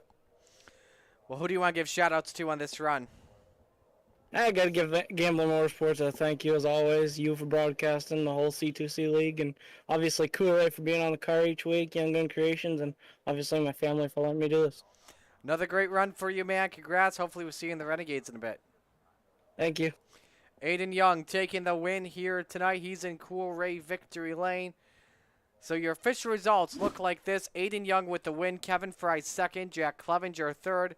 Isaac Salas fourth. Roger Craig, a nice fifth place run. I want to say that's his best finish this year in the Rebels. So Joseph Grandy sixth. Rich Holland seventh. GJ Boydell eighth. Chad Cote ninth. Donovan Ross 10th. Look who's playing alphabet soup tonight here, Isaac. Me. Yeah, you. So he'll be in the Renegades later tonight in just a matter of moments. And while we do that, we will step aside here and take a break. The Renegades are coming up next on the Coast to Coast Racing Network.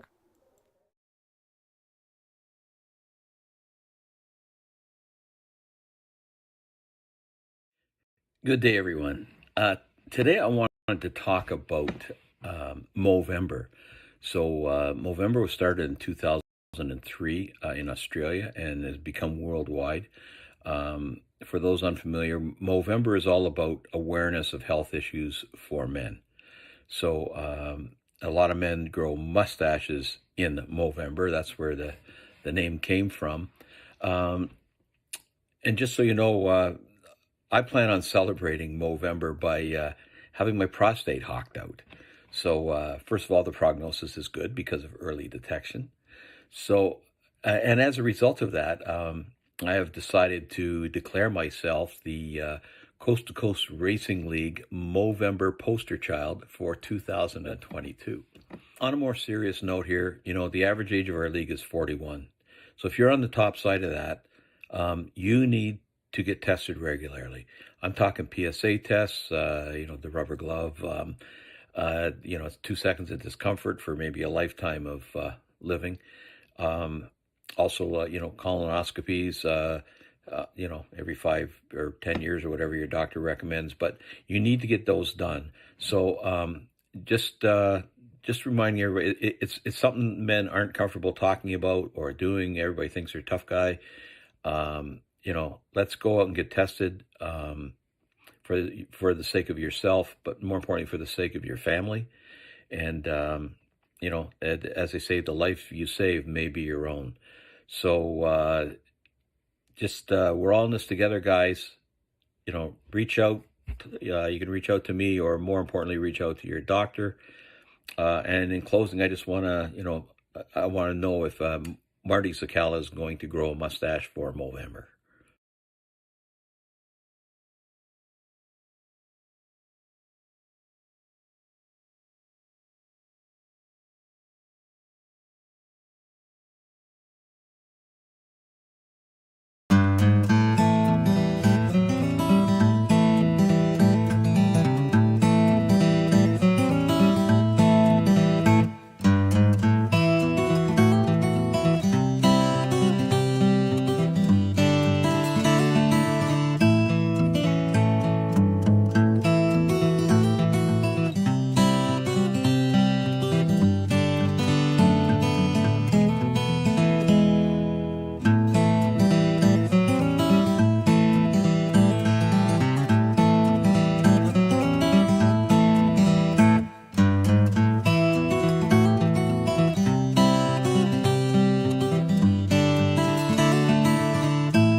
in our industry. The lifetime parts and labor warranty is pretty awesome. Basically, all the parts are covered, the labor and everything. When we say lifetime, we mean lifetime, and it's supported with money-back guarantees. And with that, you're getting all qualified technicians that are going to ensure that this job is done perfectly and operates perfectly throughout the life of the unit. Learn more about our Coolray lifetime parts and labor warranty at Coolray.com. Coolray and Carrier. Turn to the experts.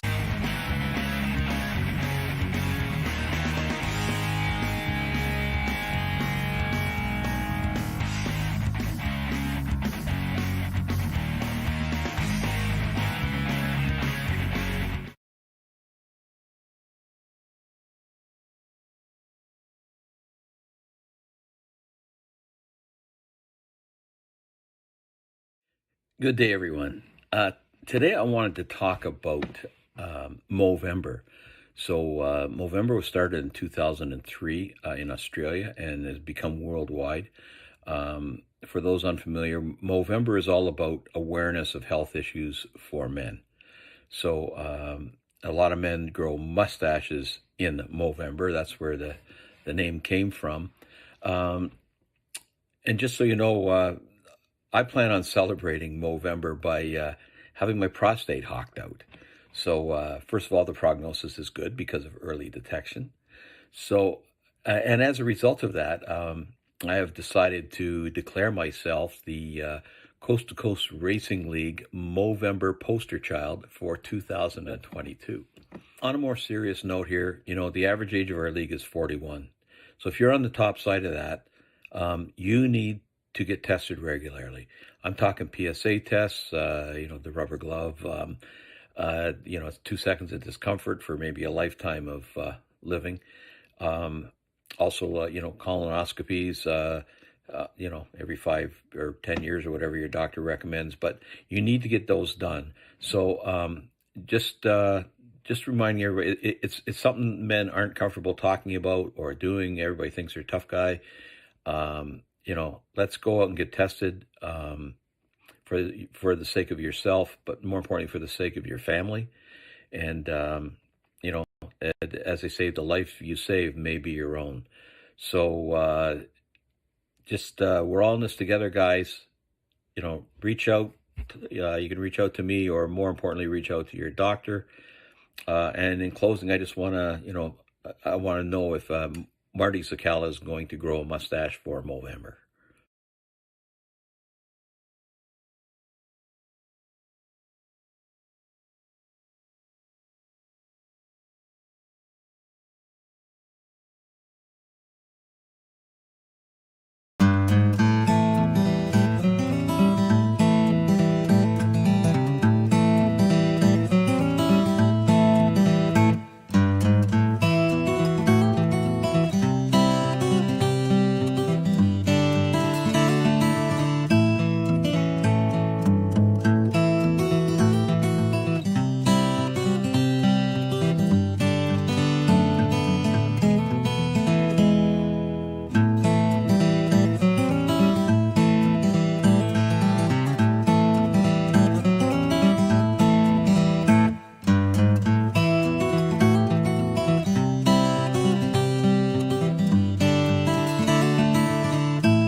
leader in our industry. The lifetime parts and labor warranty is pretty awesome. Basically, all the parts are covered, the labor and everything. When we say lifetime, we mean lifetime, and it's supported with money-back guarantees. And with that, you're getting all qualified technicians that are going to ensure that this job is done perfectly and operates perfectly throughout the life of the unit.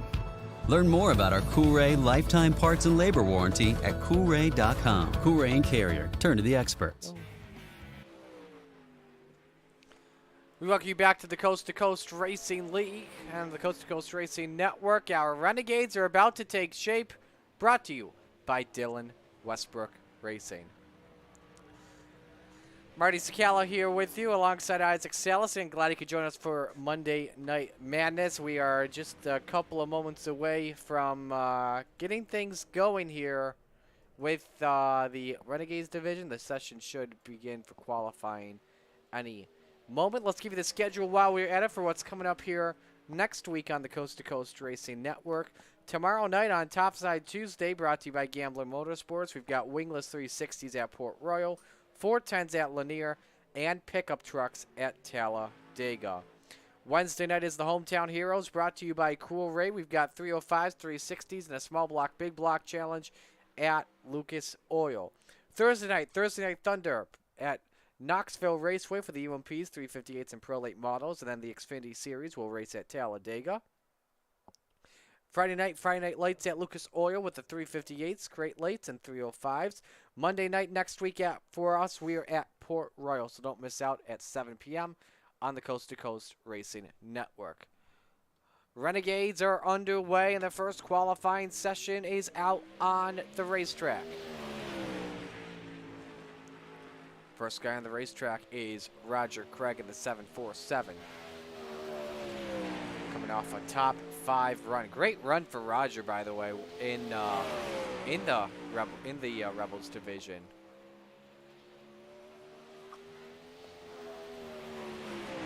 So the Bassman, oops. Clevenger goes the quickest, 12:67.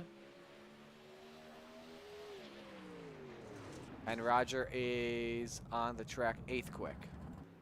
Bob D. Good. How about that time? 12:6:31. Wow, what a lap.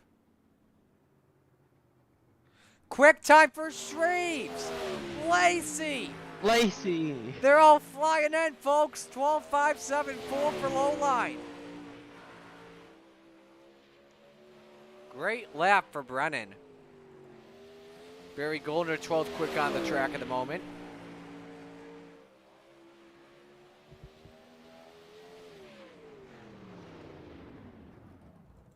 Jesse Atkinson also back with us. He's 16 quick. A lot of drivers we haven't seen in a while. I believe the biggest factor of them all was, oh my, Tyler Wilson goes quickest. 12:532. Ross goes up to 4th, excuse me, 5th. But we haven't seen some of these guys in a while because we have had, we've been competing against the Road to Pro, and some of those drivers have decided to take their chances of trying to race in the Road of Outlaws CarQuest Sprint Car iRacing Series next season. And I don't think any of these guys really made it to Road to Pro, like Stephen Goldner, for example, or no, he's been raced with us, never mind. Patrick Spangler, Jesse Exon, I believe, as well, among notables. Chapman. Jeff Flero, 4th quick, 12:61. And I believe that will do it for us here on ABR Setup Shop qualifying. Tyler Wilson will win the award at 12:532 for the Cowboy.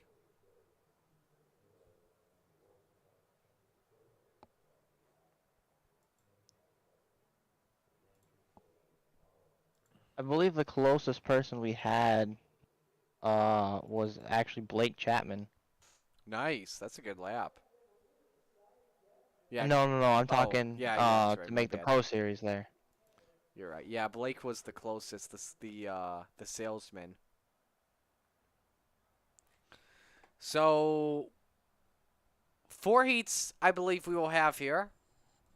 And let's get to our first heat, brought to you by Langdon Mechanical. It is G.J. Boydell that starts on pole position with Jack Clevenger next to him. That's row number 1. Row 2, Randy Shreves and Tyler Wilson. Row 3 is Chris Schaefer and Jeff Kemper, and Brandon Dittmer starting from the 7th spot. Let's know who you're rooting for in the chat. By the way, for those wondering here why we are on daylight conditions, Lucas Oil does not have functioning lights. Apparently the power went out last night, and so we've had to race in day conditions. So, Cote says didn't pay the hydro. That's what it was. Devo says hell of a race for 10th, Cote. And Cote says, hell yeah, imagine if that was clean racing. And it really was clean racing. And hello to Gary Spangler. The safety crew has arrived. Awesome here. Gary, I missed you, by the way, last month in Lernerville. Fortunately, could not make the trip for the, what do they call it?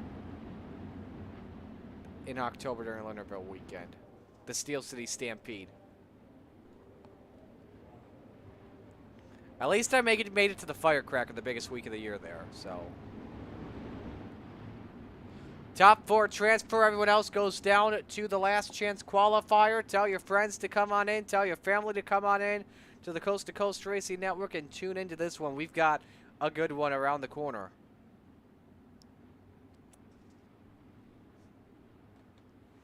G.J. Boydell and Jack Clevenger will bring the field to green. Winner starts on pole for this heat. Bad start for G.J. Clevenger gets away with the lead. I think he started second in his heat and got the lead early because of that. Meanwhile, Wilson up 2 spots early into the 2nd spot. Randy Shreves drops to P4, and lap 1 is led by Clevenger. But Wilson has a hot rod, Isaac. Yeah, he's looking mighty fine, and he got a huge run out of 2 and then immediately went back down to the bottom just for safekeeping here. Oh, is there contact in the back? No, never mind. My bad. Camera angles here. Wilson went 12.82 that last time by and closed in again on Clevenger. Works a higher groove than Jack to try and get that run on the top on the corner exit, but not coming in just yet. Clevenger has it working on the bottom as we go to 4. Oh! Denver up with a wall in fifth. As Schaefer gets by, our defending Rebel champion may have to fight his way in. We'll have to see, but top 4. Oh, Big Wreck Dittmer and Schaefer go around. Actually, Kemper and Schaefer, excuse me. Kemper down in the infield strolling. And I believe he has taken a pit side. He has. And so 2 to go. Wilson up the track. Boydell tries to close in, Isaac. This could be a good battle here for pole position. Yeah, honestly, Tyler fired off nice, but GJ's kind of slowly been reeling him in, and I don't know if it's just the line that he's been running, but he's slowly been faster. Final lap underway. There's Wilson. Takes a peek underneath. Up there at Clevenger. Great corner from the Cowboy. Clevenger slams the door shut. Wilson won't have a final gasp as Clevenger on pole tonight. Wow. Wow. Good finish. Good last lap. Great start to heat action here.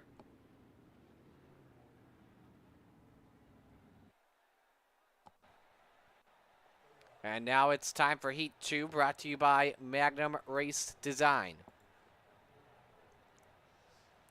Isaac Salas and John Short on the front row. Bob DeGood and Brennan Lacey, row number 2. Roger Craig and Jeff Barker, row 3. And Terry Landis starting from 7th.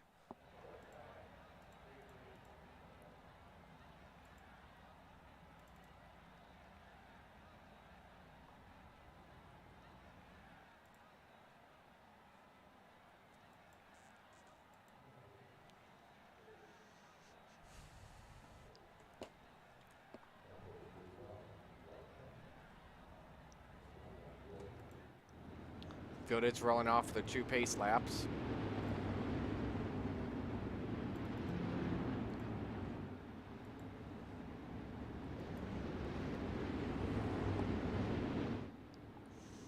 And this will determine who starts on the outside of row number 1.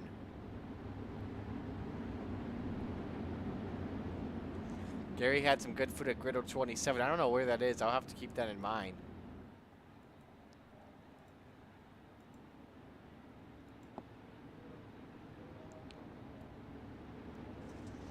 So again, top 4 transfer, bottom 3. We'll go into our last chance showdown.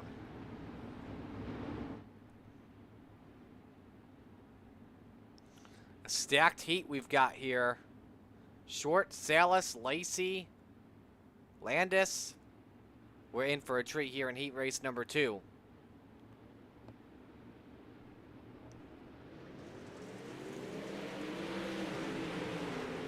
Salas with a good jump off of turn 2. Lacey challenges for second, tucks it back in line. Short, big stud for the race lead on Salas. Salas knew it was coming, and Salas leads lap 1. Here comes Brendan Lacey. Big set, another slide job on slide job. Lacey to the race lead. Salas wants to send one back. Slide job doesn't work. Lacey out in front at Lucas Oil. Wild start for the top 3 drivers here at the moment. Bob D. Good has the final transfer spot. Jeff Barker, the Hall of Famer, has crashed. And now has to race his way in from the looks of it. Brendan Lacey opening up a great lead on Isaac Salas. Remember, Lacey, the points leader, coming on in. Speaking of points, let's talk about how they are. Lacey with a nice lead up 18 points on John Hine coming in. 440 to 422. Tyler Wilson third with 412 points. Kyle Moonen fourth with 379. Brandon Dittmer fifth with 364. Roger Craig closes in on Bob D. Good, the final transfer spot on the line. 2 laps to go. Can the Bassman get a run on corner exit? He can't. Maybe the crisscross? No. Stays locked and tucked behind D. Good. Nice exit for Craig. Holds it better. They touch for fourth. Oh, they get together. They get together. Craig leaves to go to the dust. Here comes Landis. You know who's going to win. It's Brendan Lacey. But from fourth, it's coming down to the wire. Craig or Landis, it's the Bassman.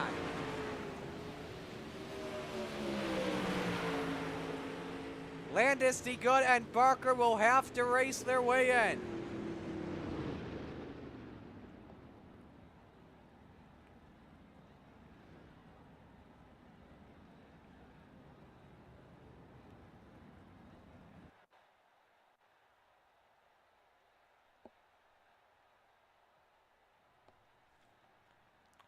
So we get to our third heat race, brought to you by the Salty Dogs race team, and the lineup is like this. Welcome back. Jesse Atkinson, the Pink Panther, starts on the pole position, and the Flying Fry, Kevin Fry, next to him. That's row number 1. Donovan Ross and Stephen Goldner in row 2, and then Gentleman Jack Hitt and Ross Corinner make up row 3. Isaac, that was a fun heat race, especially the beginning of it. Yeah, that was intense, to be honest with you. I forget how fast these guys really are until I start racing against them. I'm like, how are you already here? But yeah, man, it was intense. It was fun.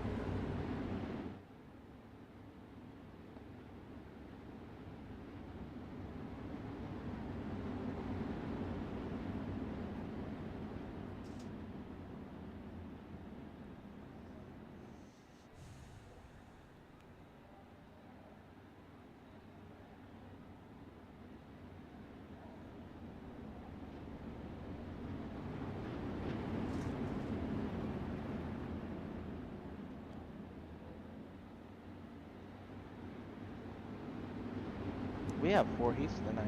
Holy smokes. Absolutely. Salty this Dogs was our race last team one. bringing you heat race number 3.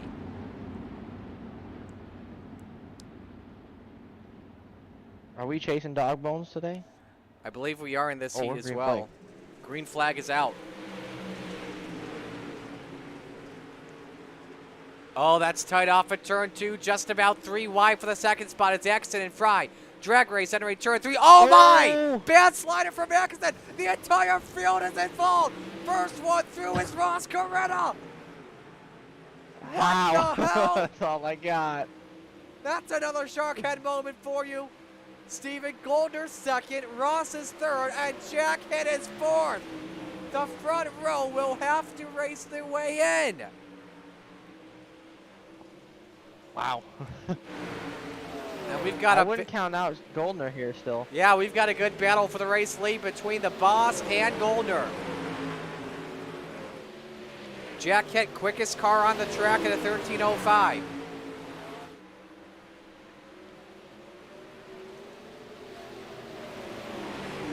And look at this on lap traffic. Jesse Atkinson lets the leaders go past. That may have helped out Stephen Goldner. No, it doesn't. Goldner washes up. Corinna keeps the lead. 3 to go here. Yeah, good battle here for third as well with Jack Hitt trying to challenge Devo. Oh, that'd be big if Gentleman Jack can get past Devo and win the spot over him. 2 to go. We're still watching the battle for what could be the third place starting spot.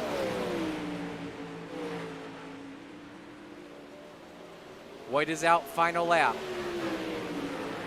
Big Sen, here we go. Side by side out of 2. Look at this. Goldner's got a run to the inside. Slide jump. Steven off of 4. Photo finish.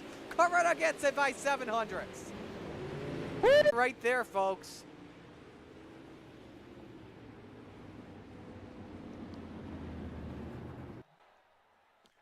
All right, now before we go to our final heat race, here's the photo finish cam at the line. That's how close it is, as Corinna easily got Goldner. But let's go to the start.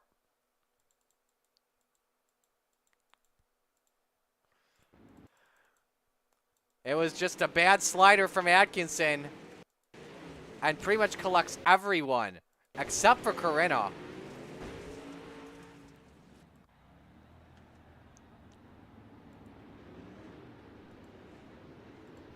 So our fourth heat race, the only fourth heat race of the evening, brought to you by 2-1 Designs, making wraps for all dirt racing needs, in addition to 1/18 scale RC wraps.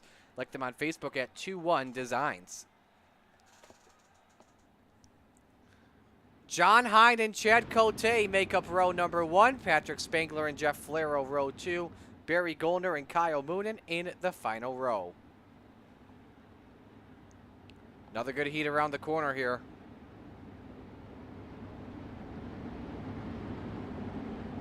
Yeah, I think the plan here is John needs to get this heat win here, because then he can start right behind Lacey, since they are battling for the points championship.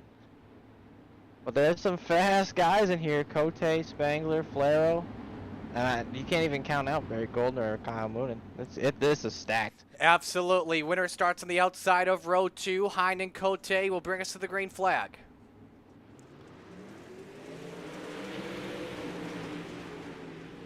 Hine tries to send and clear early, but here comes the high side. Spangler on the inside. Slide jump. Spangler to the race lead. And immediately up 2 spots, leads lap 1. But a wild race for the second spot. Cote thought about threading the needle on both Hine and Flero. Flero, bad yaw in turn 3. All 3 of them washed up the track, and somehow Hine still holds on to second spot, Isaac. Yeah, it's a good battle here for second, third, fourth here. But I think through 3 and 4, Chad's just a little bit faster than these two. It's just all going to depend on what happens here in 1 and 2. This is on board with John Hine. Cote around the outside, in the wall, but is in third for right now. Let's see if the professor takes the goose to school. He does not. Cote hangs on to P3 for right now. Spangler's just checking out on the field here. 1.4 second lead. Wants to tell Brendan Lacey in this feature, I'm back. Oh, look at this run. Nice call there, Isaac, as Cote, can he stick it on Flero? That's tight. Whoa, Flare's going to get around him on the outside. 2 to go, and Jeff's holding on for dear life to P2. Meanwhile, watch the battle for Cote closely. Moonen's trying to close in on John Hine, but Cote with the run. Flero, oh my goodness, the pass from hell. Wow. Jeff. I cannot believe he made that stick. Wow. Yeah, Jeff loses second to Cote in the battle for third. Off of turn 4, Spangler wins the heat. Cote second, Flero third, Hine fourth. But my goodness, Cote with a pass for the ages. There was no room for error there. Picture perfect.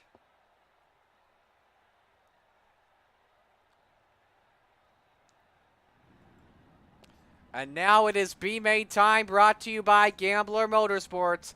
How bad do you want it? 2 drivers will go home. Here are the drivers that have to fight their way in. The Spider Monkey, Brandon Dittmer, and the Desert Demon, Terry Landis on row 1. The Flying Fry, Kevin Fry, and Lights Out, Kyle Moonen in row number 2. Chris Schaefer and Bob DeGood in row 3. The Pink Panther, Jesse Atkinson and Barry Goldner, row 4. And row 5 is Jeffrey Kemper and Jeff Barker. This is going to be a good one to watch. Our first last chance showdown of the evening, and I think our first in a while. Yeah, actually, I really do think it's the first one in a while. It feels like forever. We have had a request from Devo. Oh boy. The 414 car to Tech. Gosh, I know, trust me. It was not. Imagine watching it pull away from you in the heat race. It was not a request to bring the pit lizards back. I mean, I'm not going to complain about the pit lizards being same. there. They're snoozing at Dingus right now. Snoozing at Dingus, waiting for Devo to get off. Yep.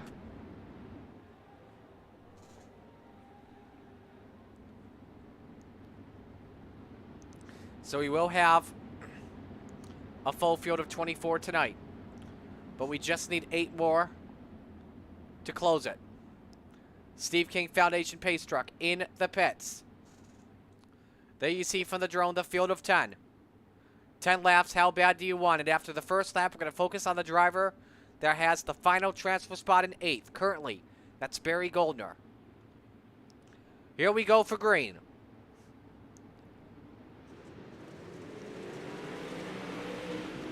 Dittmer with a good start. Immediately, Moonen thinks about threading the needle on Landis. Doesn't go for third there. Kevin Fry, though, has a run for the race lead through 3 and 4. Dittmer goes right. Oh, big wreck? No, contact. It's okay. Just push Barry off the cushion here. Close call. Jeff Kemper he lost now. 3 spots off of it. Kemper with the final transfer spot, but Jeff Barker with a run to turn number 3. Barker wants to go 2 for 1. Doesn't work on DeGood. Oh, Bob DeGood. Boy, Barker to the infield. Around he goes. He's out of it. And now the focus is on for the final spot. Barry Golder against Bob DeGood. Will Duke get it? DeGood holds on to 8th for right now, but Barry's not done just yet. Look at the run he got off of turn 2 on DeGood, Isaac. Yeah, that was a massive run here. I just see what they can do in 3 and 4. A little bit better 3 and 4 for Barry. Again, this is the battle for the final spot in the show. They're racing pretty good ahead, but they could wreck each other, and who knows what will happen. Barker is out of the feature. He's taking it to pit road. He will not race for the 30 laps tonight. Big run for Barry for 8th. Look at the bite. He got a bad exit for DeGood. They nearly touched. DeGood should have quarter advantage with 4 to go. Meanwhile, Dittmer changed for the lead, just ran the quickest lap at 13.70. Oh no! Moonen! That's Kevin Fry! Who's gonna get out of this first? Somebody get out of it! That's for 8th! That's for 8th! Neither wants to give. Fry gives up! Fry gives up! Moonen gave up! What the? Moonen gives up!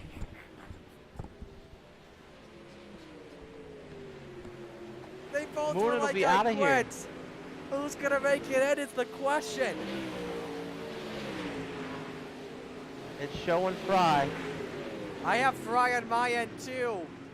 Oh my goodness, that's insane. So Bob DeGood with the 3-leaf clover on him gets in. We'll watch the replay what happened with Fry and Moonen. Dittmer gets the B-main win here. Landis second. Kemper edges out Schaefer for 4th. Oh my goodness. I'm gonna need something after that. What happened? Oh, wow. Hang on.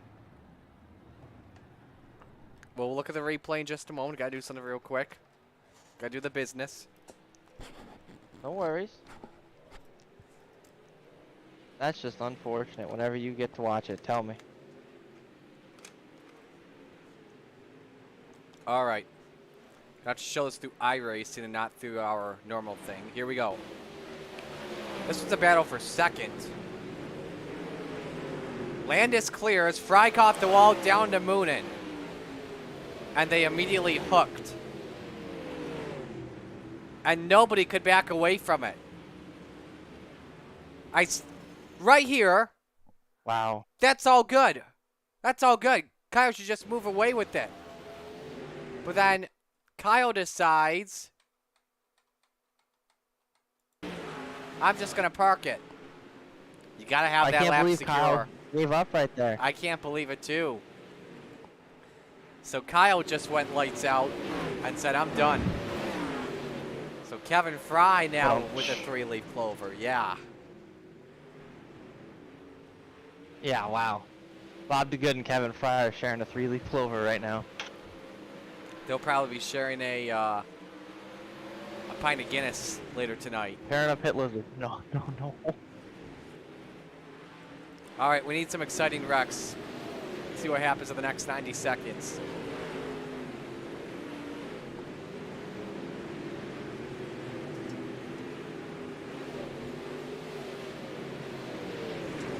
You're watching Roger Craig, 15th quick. Dittmer currently the quickest at 13.92.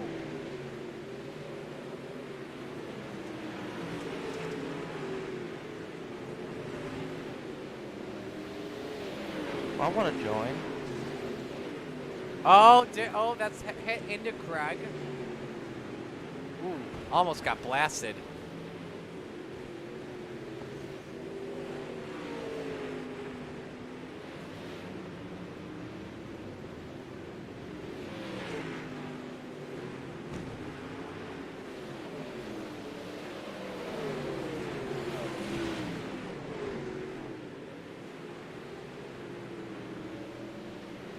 This warm-up, by the way, brought to you by Flatline Racing Bodies.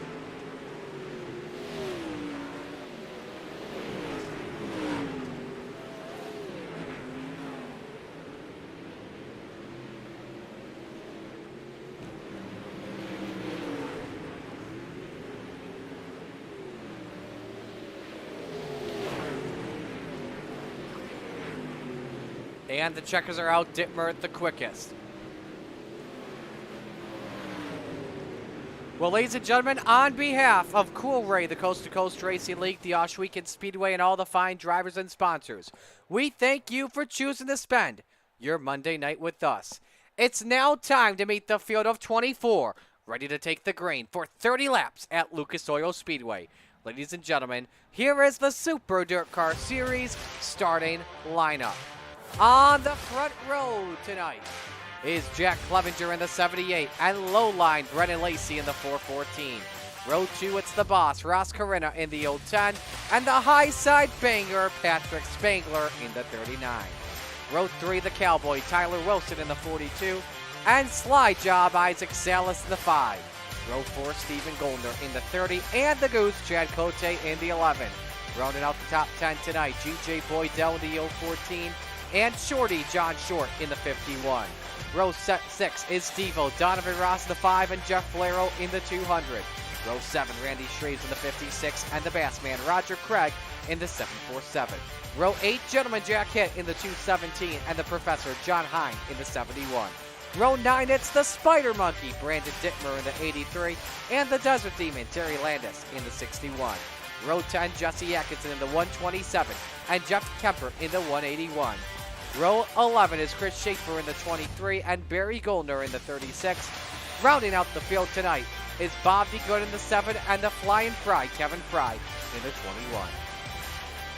No call for John Short to the grid, so we will take the green flag without him. Isaac, your pick to win. Oh boy. Just because I know his driving style, I'm gonna have to go with Lacey. You go Lacey? Nah, I'm lying. I think Patrick somehow manages to get it back on his first race back. All right, then give me Lacey. I got faith in him. Then give me Lacey then. You had I was His gonna go first race with I back, was gonna dude. go with Spangler too, and then you were like, all right, fine, I'll do Oh. it. So, anyway, Hey, I'm friends with Spangler. Right? absolutely, me too, me too. So, we're so glad you could join us on the Coast to Coast Racing Network. Where else would you rather be than right here, right now, from coast to coast? Clevenger and the points leader. Bring us to green. It's showtime here at Lucas Oil. Lacey gets away with a good jump on Jack Clevenger. Ross Corinna still in third. Patrick Spangler fourth. Tyler Wilson rounds out the top five. They're 3 wide coming to the line. Spangler with the advantage, but it's Brennan Lacey that leads lap number 1. Clevenger gets away with P2 for right now, but the Wild racing for fourth on back. Wilson against Spangler for the 4th spot. Maybe going around the outside on Wilson for third. Does it work? It does for right now. Ross Corinna scored in third. Brandon Dittmer has crashed. He takes her into pit road. Spangler off the wall, looks for third. You see Wilson tries to thread the needle. Doesn't work out. Oh, look out. Salas around. No caution, though. He's in the infield. We're good to go. We stay green. And now the caution's out. My bad. I tried to remerge here. And that led to a caution. That's my bad. Tried to have speed coming back on the track, but apparently not. Here's what happened to slide job. Lost it all by, oh nope, he hit the Tory tire. Don't remind me. Oh, and then, yep, there would short merge back in.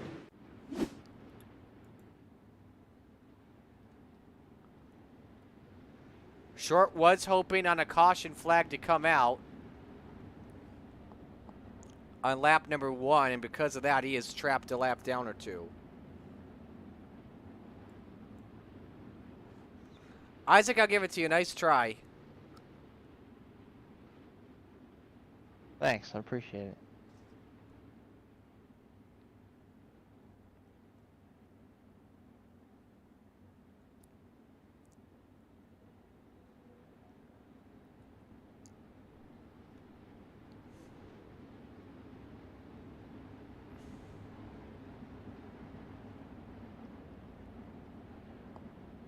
So lights are off. We're about to go green this time by. Steve King Foundation Pace Truck is in.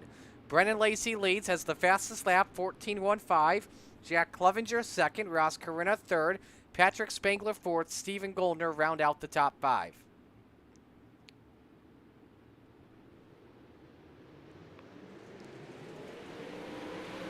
Of course, Lowline gets the advantage here early. Everyone to the bottom. Corinna, hang on. Big pile up. Corinna sideways. There's Spangler and more Kemper around. Caution is out.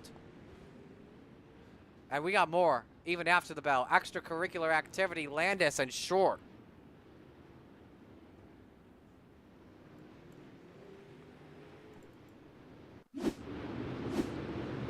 Here's what happened. Just a big stack up here. Corinna and Clevenger, yeah, accordion effect. Everyone pretty much just stopping on the racetrack. My bad, Pat. That's Spangler, and then here's Ross.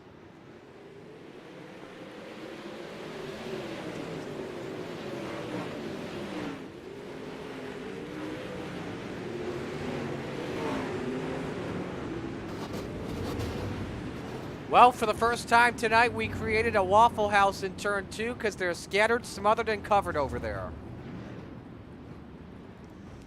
As the late Rick Ushman would say, Godspeed. Let's know when we're back to green. We'll ride on board here with Mr. Spangler.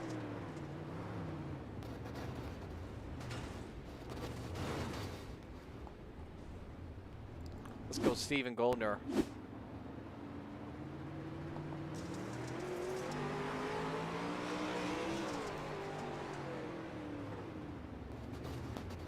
There's the slight contact. Luckily he gets through with no issues. Are we good? Yeah, we're going. All right. Back to the green flag.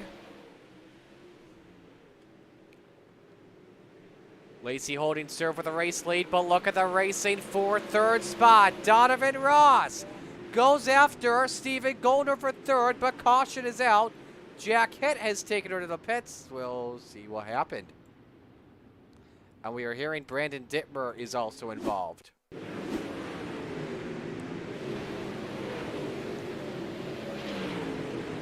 Just by himself. Did Hitt get the wall? He did, and rides it, and then into that opening.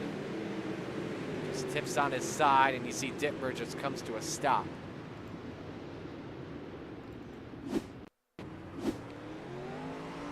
Here's Brandon's stop.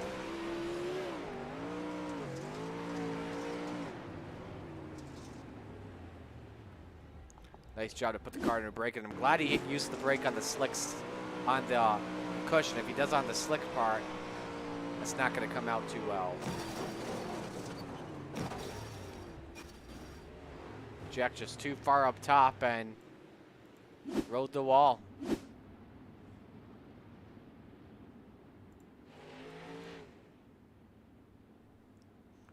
So we'll take another lap off here.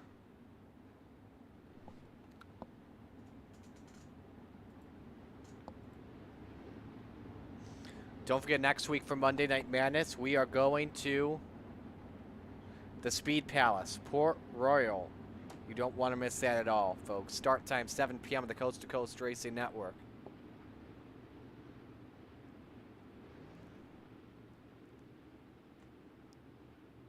Lacey leads, Clevenger second, Goldner third, Ross fourth, and Jeff Flero rounds out the top 5. Kevin Fry up 13 spots. He is scored in 11th. Clevenger rolling up the top. He sent it just a little bit too deep, and we're under caution. And the reason why is because of Jack Hitt. You saw him in the background. He was trying to merge back out onto the racetrack. He was in the track's way, and now he is in the pits. Just went from bad to worse for Gentleman Jack. You'll see here, you see? He's trying to merge back up. He's on the racetrack there. That's why the caution's out. He should have stayed behind the green cone, and we would have been good. No issues.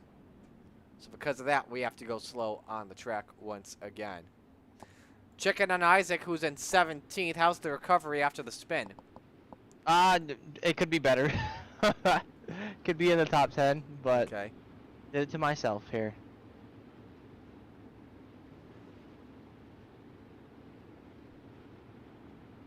That bottom's fast, man. It really is, especially from Isaac.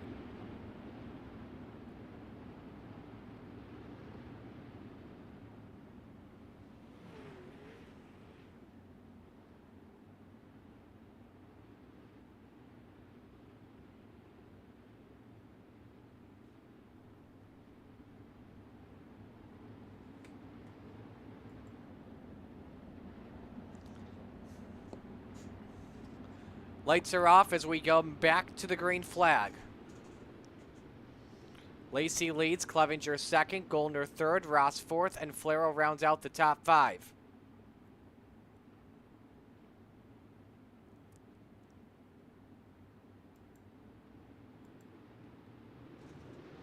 Back to green.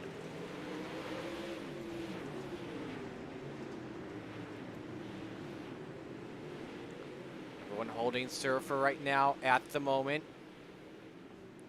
Here's Ross around the top. But Clevenger is still stuck up there up top as well, and Jeff Flero makes it a 4-man battle for second. Ross takes third from Gold. Boy, that's tight. They nearly get together as Ross slams the door on Goldner. The 30 had to back out of it. 20 laps to go. We have completed 10. Here's the battle for second. Devo's got a car right now, folks. Up 9 positions for the drop at the green. He is already up to P2.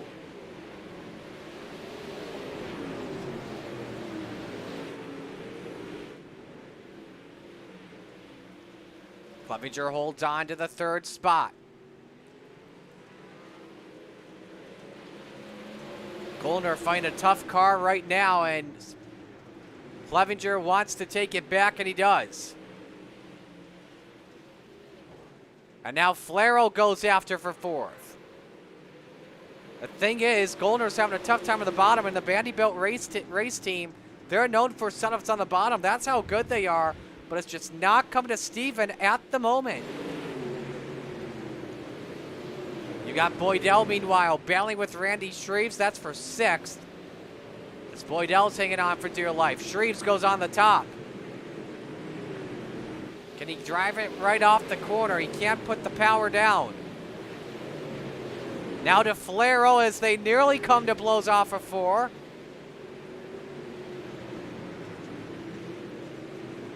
Goldner has it for now.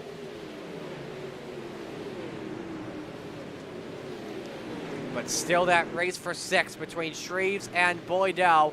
They've been drag racing for over a mile. Boydell nearly hits the tires and almost again the binders they touch as Boydell shuts the door on Shreves with a light slider. Lacey's still leading with 13 laps to go, and what a gap, 3.8 seconds on Donovan Ross at the moment. Brandon Dittmer has crashed. He takes it to the pits. No caution. We stay green.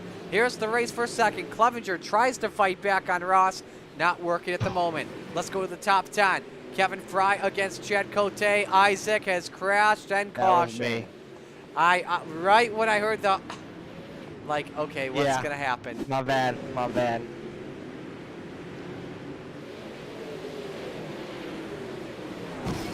By himself, rides the wall and can't get off it. Yeah, my steering finally gave out after I touched the tire.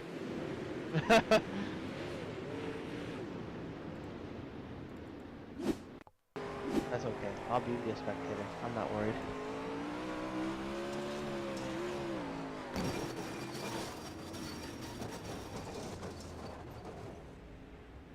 Be right on board as he rode the wall and brings us to caution after our longest run of the race. But let me tell you something. Donovan Ross has something under that car. I mean, it's probably not as good as Lacey, but he's definitely has something better than the rest, in my opinion, at the moment. Kevin Fry still our hard charger right now at the moment, from 24th to 10th at the moment.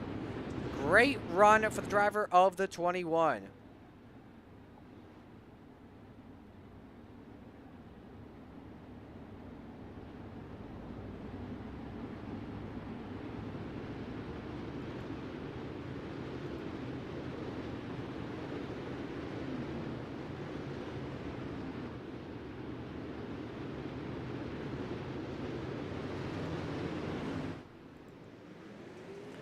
Here we come back to green.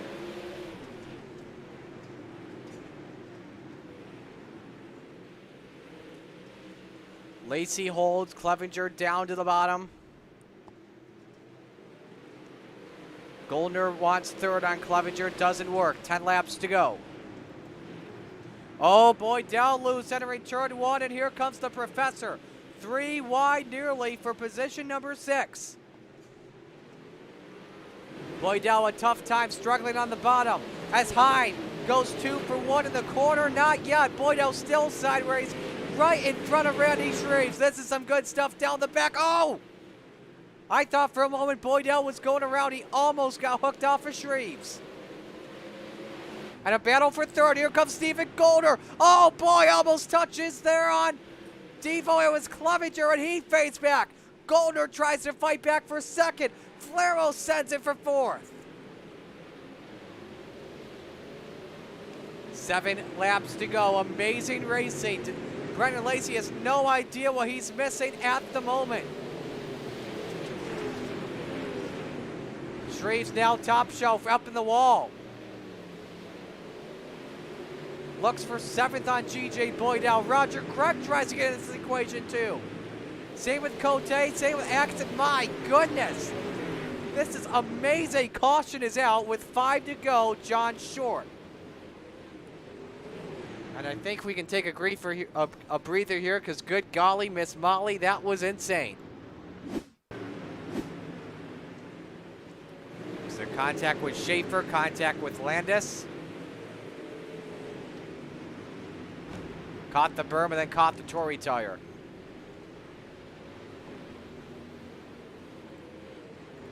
Tough break for Shorty.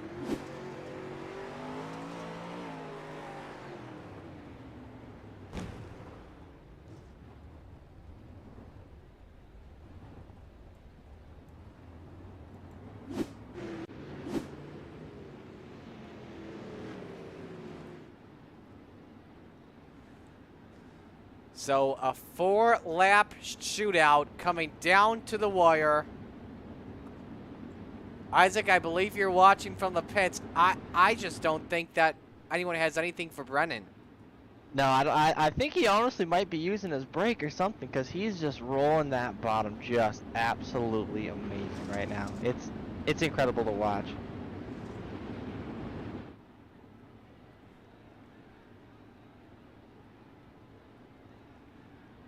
Goldner and Ross were putting on a freaking show for second, though. Holy smokes. Absolutely unbelievable racing. So Lacey leads, Ross second, Goldner third, Clevenger fourth, Flarrell fifth, Boydell sixth, Shreve seventh, Craig eighth. Oh, excuse me, Shreves is eighth, ninth is Craig, and Fry is 10th. 4 to go, back to green, and another great restart from low line. Here's the race for third, Clevenger and Goldner. 78 wants to get back on the podium. 3 laps to go, Isaac. The race is on for third. Yeah, Oh, there's 3. Oh, Flarrell. Bumper cars and forces his way through the fourth. I don't know if Steven's going to like that. He Oh, doesn't. Steven's going to Moves send it him up. back. Robbins racing, folks. Even in the sprint cars, 2 to go. Almost gets him again. And Clevenger's loving this. Absolutely. He's running away with third spot at the moment. Flarrell tries to fight back. White flag is out. 1 to go for Brennan Lacey. It'll be win 3 on the year. Most wins in the Renegades of everyone. Extends the points lead. Low line. Lacey to the checkered flag. The race for fourth. Goldner and Flarrell touch at the end as they crash and go crazy. The start of a rivalry.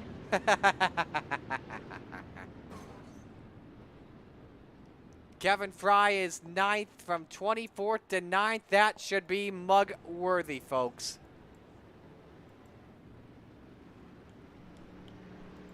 Top 3 to pose for a photo.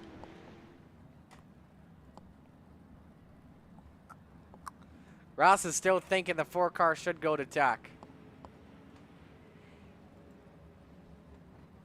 Now, it's going to be interesting with Steven and Jeff. Either they're going to shake hands or they're not going to be happy. Someone's going to talk and say the wrong thing.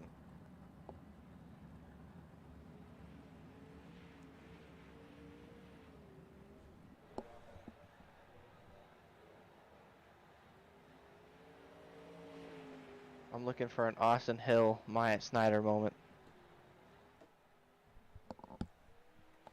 From Martinsville. That's what I'm looking You for. want to see punches go. Nah, that's not coast-to-coast style. So let's begin with our top 3. Clevenger, our 3rd place finisher here. Jack, a nice run. How fun was that race? It was kind of nerve-wracking, like I told you in the last one. I've never really run here before, and I just, my car didn't feel very good in the last race, so I changed some things, and I don't know if it was any better, but I mean, it was definitely fun. I love racing with Devo, and congratulations to Brendan on a pretty dominating win there. Had to have been happy with Goldner and Flarrell racing each other hard for 4th, so that way you could pull away. Yeah, I don't know what happened there. I knew I restarted behind Steven, and then kind of got underneath him and thought I was pretty good on the bottom again, and then they were gone. So, yeah, I mean, it was a fun race there. Everybody ran pretty clean. So, who do you want to give shout-outs to on the run? This Devo again for being there to bounce things off, and you guys for the broadcast, and Coast to Coast for the league racing. Nice. All right, we'll let you go. Great run tonight, man. Thanks, Marty. Jack Clevenger with a 3rd place finish. Our 2nd place finisher is Brennan Lacey. Or, I'm sorry, our 2nd place finisher is Donovan Ross. I'm sorry, it's Freaky Friday here on Halloween's past. Devo! Wow! Yeah, go ahead, over. How about that run? Well, yeah, you're either the bug or the window. This time we were kind of the window, and then, Lacey just kicked our ass, but that's to be expected. That's why he's the points leader. Did you think you'd be talking with us coming into this feature? I mean, you went up 9 spots for the drop of the green. Yeah, that's not much of that was by skill. Those guys beat each other up pretty bad, and I just happened to keep the wings on it this time. Absolutely. Do you still want Lacey to go to Tech? yeah, I don't know. That heat race was pretty dominant. He made made school kids out of everybody. So he does good. Those guys are always fast. Moonen had it for a while. Goldner seems to be pretty consistent all the time, and Lacey's really rolling in this season. So it's fun to watch him and get up here and kind of run with him, I guess, a little bit. Just kind of holding Steven up in the middle of the race. I was super tight, but having to slow down on entry so much to run the bottom, but hopefully didn't foul his race up too bad, and here we ended up. Who do you want to give a shout out to on the run? Oh, Jack and the guys over at the old office there at the Rudine office. So you guys for the broadcast, and Roger for keeping the kids in line. So yeah, we'll see you next Monday. Yeah, you as well. Go party at Dingus for the second place finish. Hey, I must ask you a question. Okay. Okay. You gonna grow any little fuzz on the lip there? It's November. It's happening. It's coming in. All right, brother. look on the camera. I'll give you zoom in. You can zoom. No, you can just see keep your zoom to yourself. All right, man. Peace. Yeah, take care. All right, that's Devo, our second place finisher. Oh boy, everyone heard about the video. So, all right, Cool Ray Victory Lane, your race winner, Brennan Lacey. Low line, man, oh man, you did it once again. Yeah, luckily that set was able to hook up tonight. I was scared there for a little bit that it wasn't going to work like I wanted it to, but luckily the knowledge of this place that I've had running the real life dirt car there, that I knew the top people are going to fall off of it, and they're going to have to be pedal fest up there. So lucky enough, I just stuck to the guns there and let the car do the work down there on the bottom, kept it out of the tires, and it did its job just like normal. Yeah, when you got that heat win, man, and you were pulling away, I know you started second tonight. Did you feel like you had the car to blow away from the field and win? I knew that I needed to get top two in that heat to have a shot, because I knew starting deep in the field middle it was going to be hard to pass here.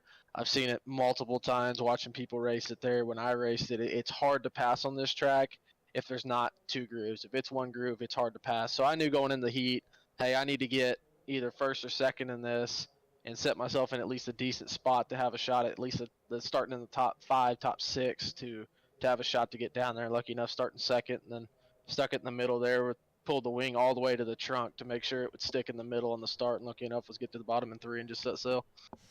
Absolutely, man. So next week we go to the Speed Palace in Port Royal. Give us the outlook.